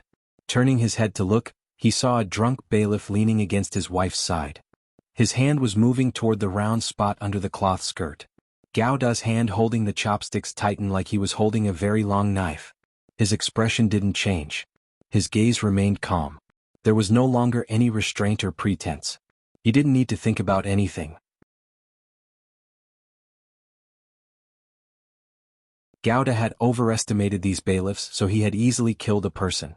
When the other bailiffs in the noodle stall saw this, their bodies trembled. They didn't know who the owner of the noodle stall was. They were even more shocked by this bloody scene. After a long while, one of the more timid bailiffs finally screamed. "Who is it?" The scream brought everyone back to their senses. They would rather die than believe that there was someone in this world who could use a pair of chopsticks to kill someone. They thought their eyes were playing tricks on them. Perhaps the noodle stall owner had hidden some weapon earlier and caused their brother's death. One of the bailiffs secretly slipped away to report to the government. Under the lead of a small leader, the others pulled out the knives on the table and charged toward Gauda with a loud yell. Gauda lowered his head and explained something to his wife. The chopsticks in his hand had already fallen to the ground. He found that his wife was terrified. His hand reached into the wind of knives and snatched a knife. Very casually he swung it out. There was a clanging sound, a bloody wind, and a bloody mist. The bailiffs had no power to retaliate. Their heads and bodies fell into the noodle stall. All of the bailiffs were dead. They died cleanly. Half covered in blood, Gauda held a knife in one hand and supported his wife with the other as he walked out of the noodle stall. It shocked the people on the street into an uproar. Like the tide, they parted to form a path. He knew he had to leave Dazhou as soon as possible and had to hurry. Killing these bailiffs was nothing because he was called Gauda, the leader of the Tiger Guards. He had always been a weapon for killing. His past life and history meant that he could not stay in the noodle stall forever. However, now that he had a wife and a child, he did not want to die under the pursuit of the court, so he had to escape with all his might. Under the scorching sun, Gauda and his wife embarked on the road of escape after killing people on the street. The couple did not say anything. They rushed home as soon as possible, picked up their son from the hands of the neighbor's aunt, and then picked up some money, preparing to leave the city. Along the way, the mute woman did not say a word, but her stubborn and beautiful face was full of trust and admiration for the man. She was willing to follow him. Under the scorching sun, Gauda held the child, held the knife, looked at his wife, and thought of the future wandering in Jianghu. A strong sense of apology and uneasiness welled up in his heart. He said softly, "Wife, I owe you too much." However, the government of Dazhou reacted faster than ever. Before Gauda had a chance to make up for the debt in his heart, the city gate of Dazhou had already been tightly closed. Everyone probably knows that Saling has created a web-based game, Twilight of the Gods. Many people play there. For the specific introduction of the game, everyone can go to the website to take a look. At 14 o'clock on November 26th, the new Dirty Universe opened.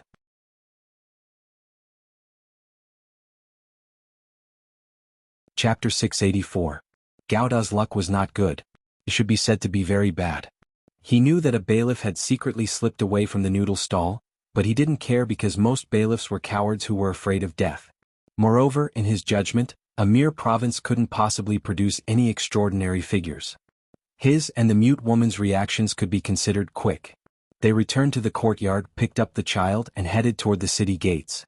It was impossible for the government to react. When he was about half a li away from the city gates, he heard the heavy sound of the city gates closing, as well as chaotic shouts and nervous dispatches. Gauda's eyes were wide open as he looked at the distant city gates and the increasing number of bailiffs gathering there. His heart grew cold as he felt great shock and surprise. He turned his head and glanced at the woman beside him. Her earlier movements had been too rushed. There was sweat on the woman's temples. Her face was flushed red, and her clear eyes were filled with terror and unease. Gauda patted her hand and said in a low voice, "Don't be afraid. I'm here." The mute woman's mouth was half open as she nodded. She thought that her husband had killed a bailiff and was going against the court. Her family of 3 would probably not be able to survive. A trace of bitterness rose in her heart and seeped into her eyes. It looked very sorrowful. No one knew where the city gates had received the order, but they tightly closed the city gates and did not expand the scope of the search. Thus it gave Gowda some time to react. He furrowed his brows. Holding the child and the mute woman's hand, he walked toward the residential area in the back. In a moment he disappeared into Dajo. Gowda's luck was very bad because a member of the Ministry of Justice's Special Division had chosen to gather in Dajo. Coincidentally, this Special Division member had been sent by the great scholar of the Hall of Governmental Affairs, He Zongwei. He was investigating Tiger Guard Gowda, who might have escaped from Dong Mountain. He Zongwei had maintained peace in Jingdo these months because he knew that even with his power and connections in court and the emperor's favor, it was not enough to shake Fan Xian's position. Thus he had been carrying out that matter in secret. He wanted to use Wang Qinian or Gowda to open up this opening. However, after months of investigation, Wang Qinian of the Overwatch Council still did not have a single clue. Even though it was clear that Lao Wang was hiding with his entire family, the Special Case Department could not find any breakthrough. On the contrary, under the powerful pressure and support He Zongwei exerted, the Ministry of Justice officials began to investigate the minute details at the foot of Dong Mountain. They faintly touched upon Gowda's escape route. In the end, they locked onto a possible hiding spot in one of the 7 provincial counties south of Dongshan Road and north of Jiangbei Road. Dajo was one of them. In the vast sea of people, it was extremely difficult to find an ace that everyone thought was dead. Moreover, it was impossible to issue an arrest warrant for this matter. Thus, the aces of the 13 yamens of the Ministry of Justice had been searching the 7 provincial cities and the surrounding villages for the past 6 months like searching for a needle in a haystack. However, they still hadn't found him. Other than the aces of the 13 yamens of the Ministry of Justice, there were also a few aces of the internal court that He Zongwei had sent. Although the Qing Emperor had given this power to He Zongwei to protect his personal safety, He Zongwei had already placed all of his chips on Wang Qinian and Gowda. Thus he had sent all of them. Seeing that Dongyi had been leveled and Fan Xian was about to return, scholar he still did not hear any good news from his subordinates. Thus he began to feel anxious. Although he maintained a calm and warm expression in front of his subordinates, in his private orders, he began to exert powerful pressure. The aces of the 13 yamens of the Ministry of Justice were almost driven crazy by this pressure. They had gathered in Dajo to exchange the information in their hands and to communicate with each other. They hoped to be able to find the Tiger Guard who had already disappeared. Coincidentally, the bailiffs they had sent into the city to check the household records were slacking off and entered a noodle shop. The owner of the noodle shop rose up and killed someone. Before the bailiffs who had slipped away could return to the Dajo government, they first saw the sinister-looking and unreachable officials of the 13 yamens. In his terror, the bailiffs reported what had happened in the noodle shop to these officials from Jingdo. The officials of the Ministry of Justice, who were about to go crazy from Scholar He's pressure, felt a buzzing in their heads. Although they couldn't confirm who the owner of the noodle stall was, the criminal investigation officials' extremely sensitive intuition and powerful execution allowed them to immediately bypass the jurisdiction of the Dajo government and directly give the order to close the city gates. Gowda's family of 3 was sealed inside Dajo. After a night of light, the officials of the Ministry of Justice had already confirmed the identity of the noodle shop owner. Regardless of whether it was the chopsticks broken in 2 or the wound of the bailiffs who had been decapitated, it all showed that this person had brilliant knife skills and ruthless attacks. How could an ace of this realm be hiding in a small city selling noodles? There was definitely something fishy going on. The officials of the 13 yamens were all very nervous. Torches were lit all around the noodle shop, illuminating everything inside. They thought to themselves, after working hard for more than a year, they should have finally found the right person, right? The fiery red light shone on the faces of all the officials of the Ministry of Justice. They stared nervously and excitedly at the ace of the internal court in the noodle shop, hoping to receive his final confirmation. The pale-faced ace of the internal court gently used his fingertips to press down on the broken part of the chopsticks. After a moment of silence, he nodded. The officials of the Ministry of Justice met each other's eyes. They couldn't hold back the joy in their eyes. In order to investigate this groundless court criminal, they had endured too much pressure from Scholar He. Furthermore, it was a matter without any foundation. They had run around the 7 roads of the Qing kingdom for an entire year before finally placing their target near Dajo. They had not expected their luck to be so good. Their target had jumped out on its own so quickly. The ace of the internal court was directly under He Zongwei's command. However, he had risen and fallen in the palace these years. He didn't know why Scholar He wanted to investigate this matter. He only knew that the escaped noodle shop owner was probably the only tiger guard left in the world. A glimmer of worry flashed through his old face. He didn't know what kind of danger was hidden behind this matter. The old people in the palace all knew that the tiger guards were vicious people that Minister Fan had single-handedly trained. The emperor had used the Dong Mountain incident to cut off all of Minister Fan's powerful wings. How could there still be one left in Dazhou? The eyes of the internal court ace suddenly lit up. He wondered if Scholar he had received the emperor's secret edict, which was why he had gone through so much trouble to find this person. What about Sir Fan Jr.? If the news of this person's survival was known by Sir Fan Jr., what would the consequences be? These were things that only major figures had to consider.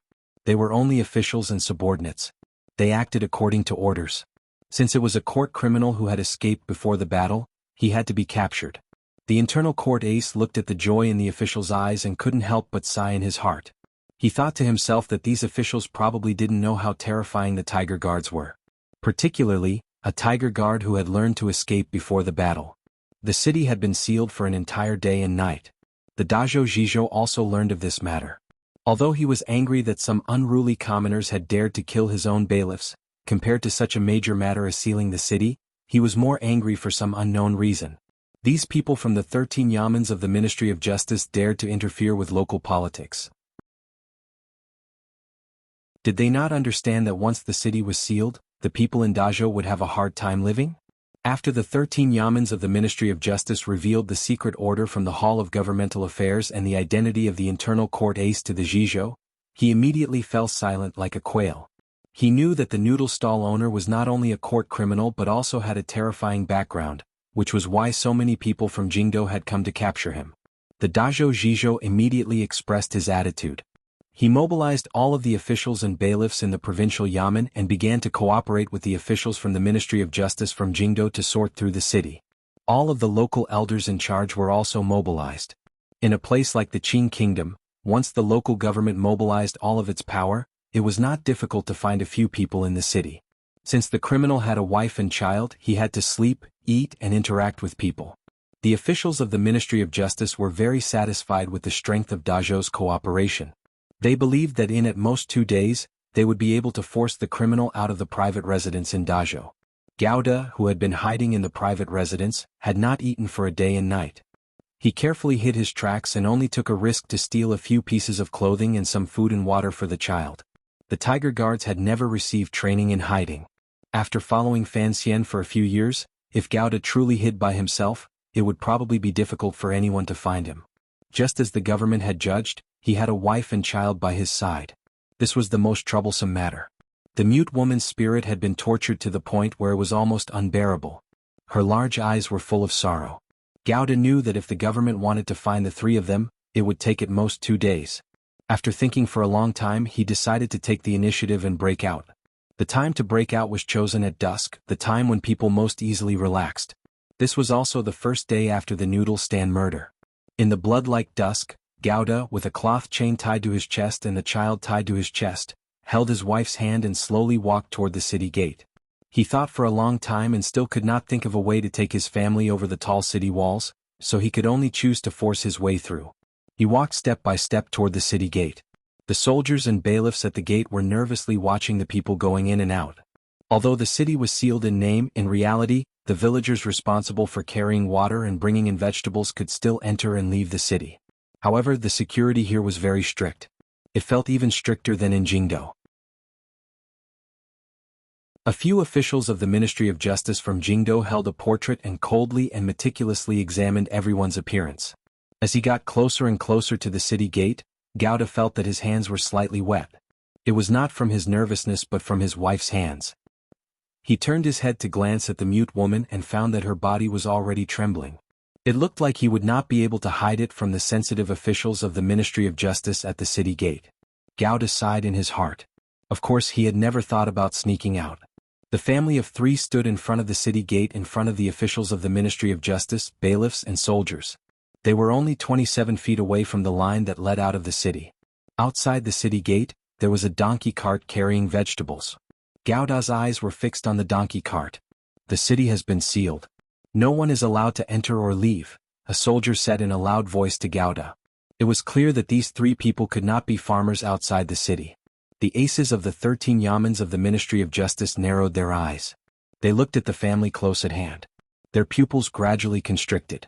The portrait in their hands gradually fell to the ground. Their hands slowly moved toward the hilt of their knives. It was too easy to recognize. They recognized at a glance that the newcomer was the court criminal they had been chasing for a year. They had jumped out of their own accord and come to the city gate. Did they want to kill their way out of the city gate? The aces of the Ministry of Justice slowly walked out from everywhere and gradually surrounded the family of 3. Before the encirclement had even closed in, Gowda had already raised his face and calmly glanced at the nearest ace of the Ministry of Justice. There was no emotion in his eyes, only coldness. Surrender. The ace of the Ministry of Justice suddenly felt a wave of danger coming at him. He roared loudly and pulled out the knife at his waist at the same time. Surrender. He only had time to say the first 2 words. The second 2 words were drowned out by a spray of blood. In a flash, Gowda took 2 quick steps forward. His hand moved like a dragon and slashed at the ace's wrist. The ace of the Ministry of Justice had no time to react. He could only quickly retreat. But just as his wrist was still swinging in the air, it broke with a crack. Gowda snatched the knife and swung down with his elbow, leaving behind a smear of blood and the collapsed body of the ace of the Ministry of Justice. He then retreated to the mute woman's side and looked coldly at the aces and soldiers of the Ministry of Justice charging at him. There was no trace of fear or self-doubt. There was only great confidence. With a knife in hand, who could stop him? The knife flashed. Gowda held the knife and charged toward the city gate with his wife and child. There was no one in front of the knife. Every time the knife came out, someone would die. He used the blood and the sound of the wind to open a path. In an instant he was about to break through the city gate. This was victory in the word courage. In an instant he stunned the hearts of all the officials of the Ministry of Justice. They looked at the powerful figure and found it difficult to surround him. The distance of 70 feet was not far and the car was not far either. Gowda's body and face were already stained with a lot of blood. His hand was still tightly holding onto his mute wife, carefully protecting her. The price he paid was a few more wounds on his body. The aces of the 13 yamans were indeed powerful, but they were not as terrifying as Gowda's bravery. Gowda roared. Like a blood dragon, he shattered the combined attack of the 3 aces in front of him. The knife shattered into countless pieces. He used these pieces to open a path and charged out of the city. At this moment, a palm pressed down in the dusk. It came from the direction of the carriage and slapped toward his face. Gowda gave a muffled grunt. He lowered his waist to the ground and threw out a punch. The fist and palm collided. Wind and smoke rose up outside the city gate. When the smoke fell, the ace from the internal court looked at him in a daze and said, "Gowda, you really didn't die."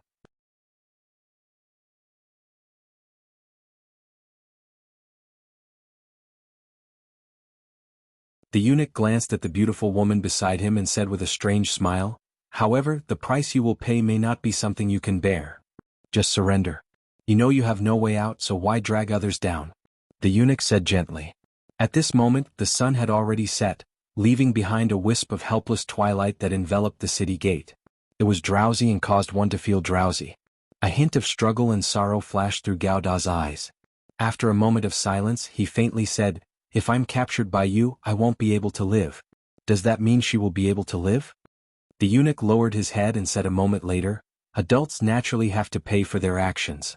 As for whether the child on your chest is dead or alive, only the palace can decide." "Then why shouldn't I? You don't have to die right now. You can live a few more days. As for this child, perhaps after that young man learns of this matter, he will be willing to protect it for you." The eunuch glanced at him meaningfully. "Young man?" A glimmer of confusion flashed through Gowda's eyes. If Sir Fan Jr. knew he was still alive in this world, was surrounded by people outside the Dajo city gate, and knew he had a child in his arms, what would he do?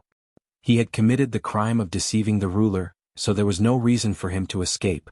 However, Sir Fan Jr. should be able to protect the child in his arms, right? The officials of the Ministry of Justice all maintained their silence. The gaze they looked at the knife-wielding man carried a glimmer of fear.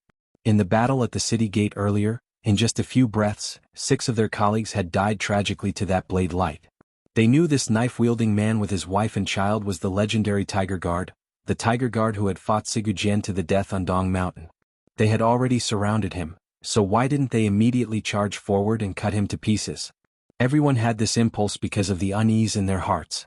However, they knew that Scholar He's secret investigation this time would ultimately rely on these three internal court aces. The other party had not spoken to attack, so it was best for them to remain silent. Perhaps it was because he saw Gauda struggling and hesitating that the expression of the internal court ace gradually darkened. In a stern voice he said, "You were a tiger guard of the royal family. You fled on Dong Mountain and abandoned the ruler. This is seen as treason. If you still don't kneel, do you want to continue rebelling?" Gauda's face became deathly pale. Sigu Jian's sword had attacked from the sky on Dong Mountain. The limbs of his comrades below the long stone steps had been sent flying. Fresh blood flowed between the mountain rocks. These scenes reappeared in front of his eyes. He was the commander of the Tiger Guards and a well-known figure among the hundreds of Tiger Guards. Ever since he was young, he had been instilled with the idea of loyalty to the ruler and patriotism. He was willing to die for the emperor. However, Gauda had followed Fan Xian for 3 whole years. His horizons had gradually widened. Most importantly, his personality and outlook on life had been greatly influenced by Fan Xian. Fan Xian had always been a gentle person. The small details of his daily life and the taste in his words were enough to affect too many people by his side. Thus, Gauda was the first Tiger Guard in history to flee on the eve of battle. The ace of the internal court had brought up the Dong Mountain incident to weaken his fighting spirit. The deathly pale color on Gauda's face did not remain for long. It gradually returned to normal. He stared at the other party with a chill and said, "Abandon the ruler? Abandon the ruler?" When he had made up his mind to flee Dong Mountain, Gauda had struggled in his heart. However, during these 3 years of wandering among the Qing people, his thoughts and his dreams at night, and the rumors he had heard, they had made him think about the events of the past countless times. His voice became sharp and cold like a knife. He angrily said, "Was it me who abandoned the emperor, or was it the emperor who abandoned me?"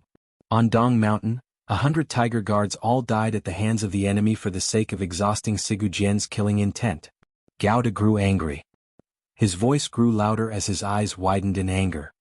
"I am a Tiger Guard. I am willing to use my life to protect the emperor's safety, but I am not willing to throw my life away for some bullsh*t reason. Even if I die, I want to die knowing the reason." Gauda's hand slowly tightened around the hilt of his knife and pulled the mute woman behind him.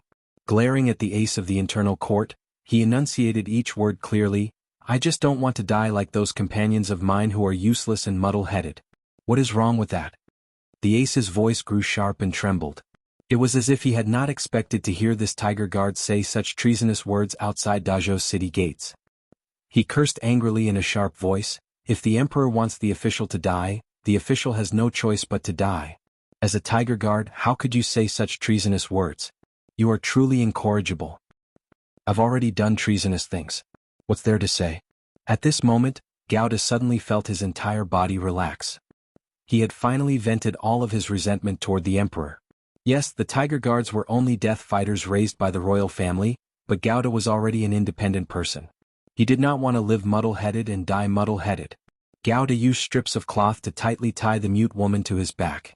His hands forcefully tightened the lines. As he did this, no one at the city gates moved. They all waited nervously for the ace of the internal court to speak. "If you continue to defy the edict, don't you think that Sir Fan Jr. will be dragged down by you?" The ace's hands slowly trembled.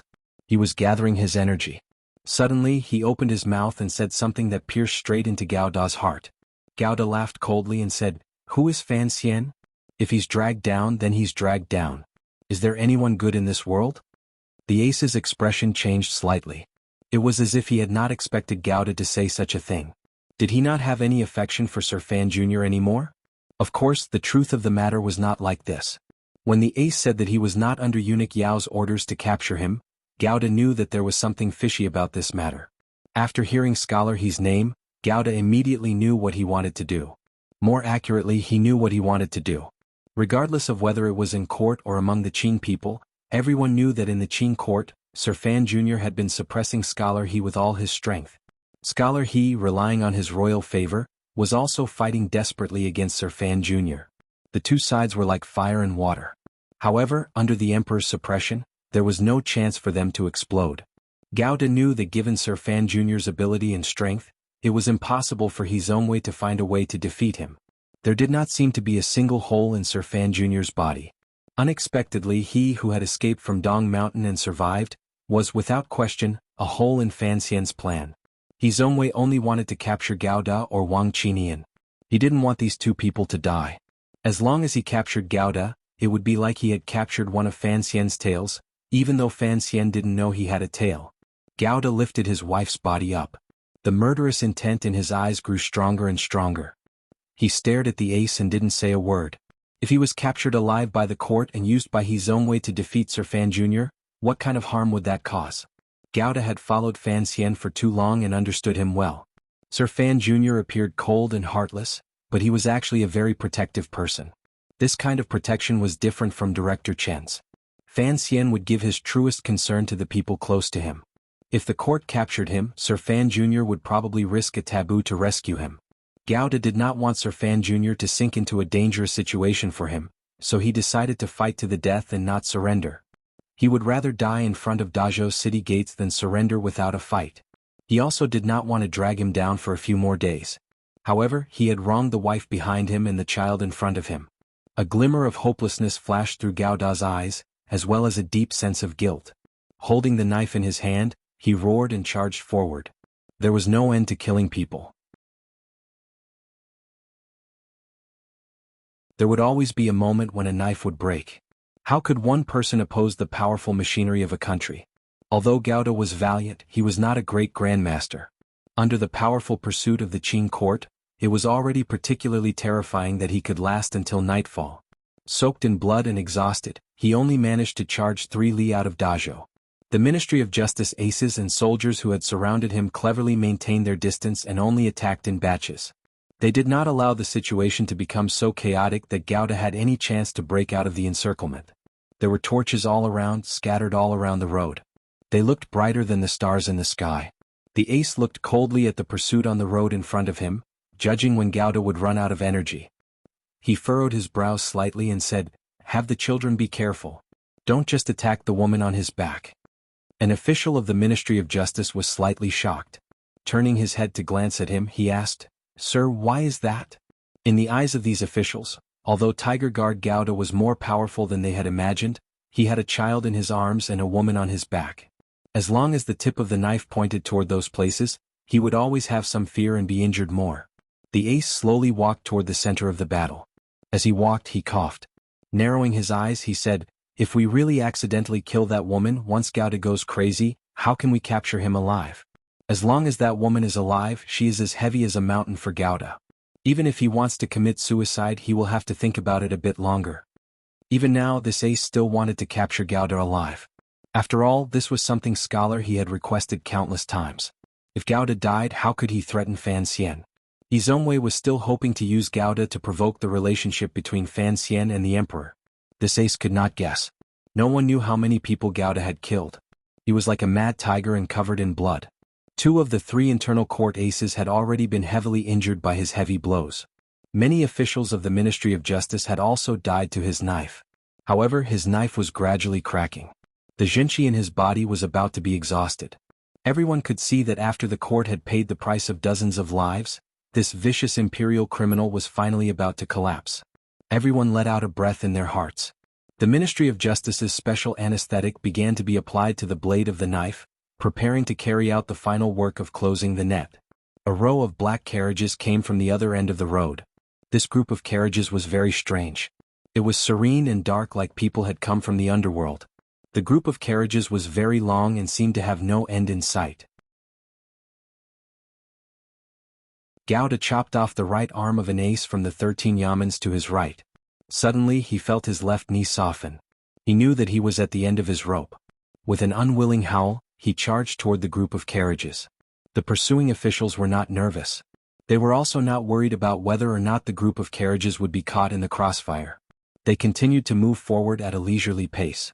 In the black carriages, the Overwatch Council official was talking to the old man inside the curtain. He saw the city full of lights and a bloody man. His gaze became complicated. It was not until the bloody man ran close that the Overwatch Council official saw clearly that there were actually 3 people in this bloody man. The Overwatch Council official floated over and caught the bloody man the moment he fell to the ground. His brows twitched. In a raspy voice, he suppressed his excitement and said, "Gouda, you've gotten a wife."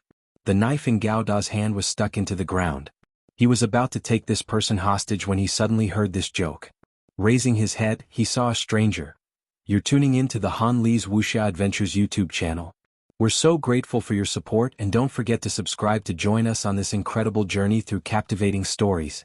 Your generosity through donations truly makes a world of difference, as it's the primary source of revenue that allows me to expand and enhance this channel for you. Thank you from the bottom of my heart for being a part of this adventure.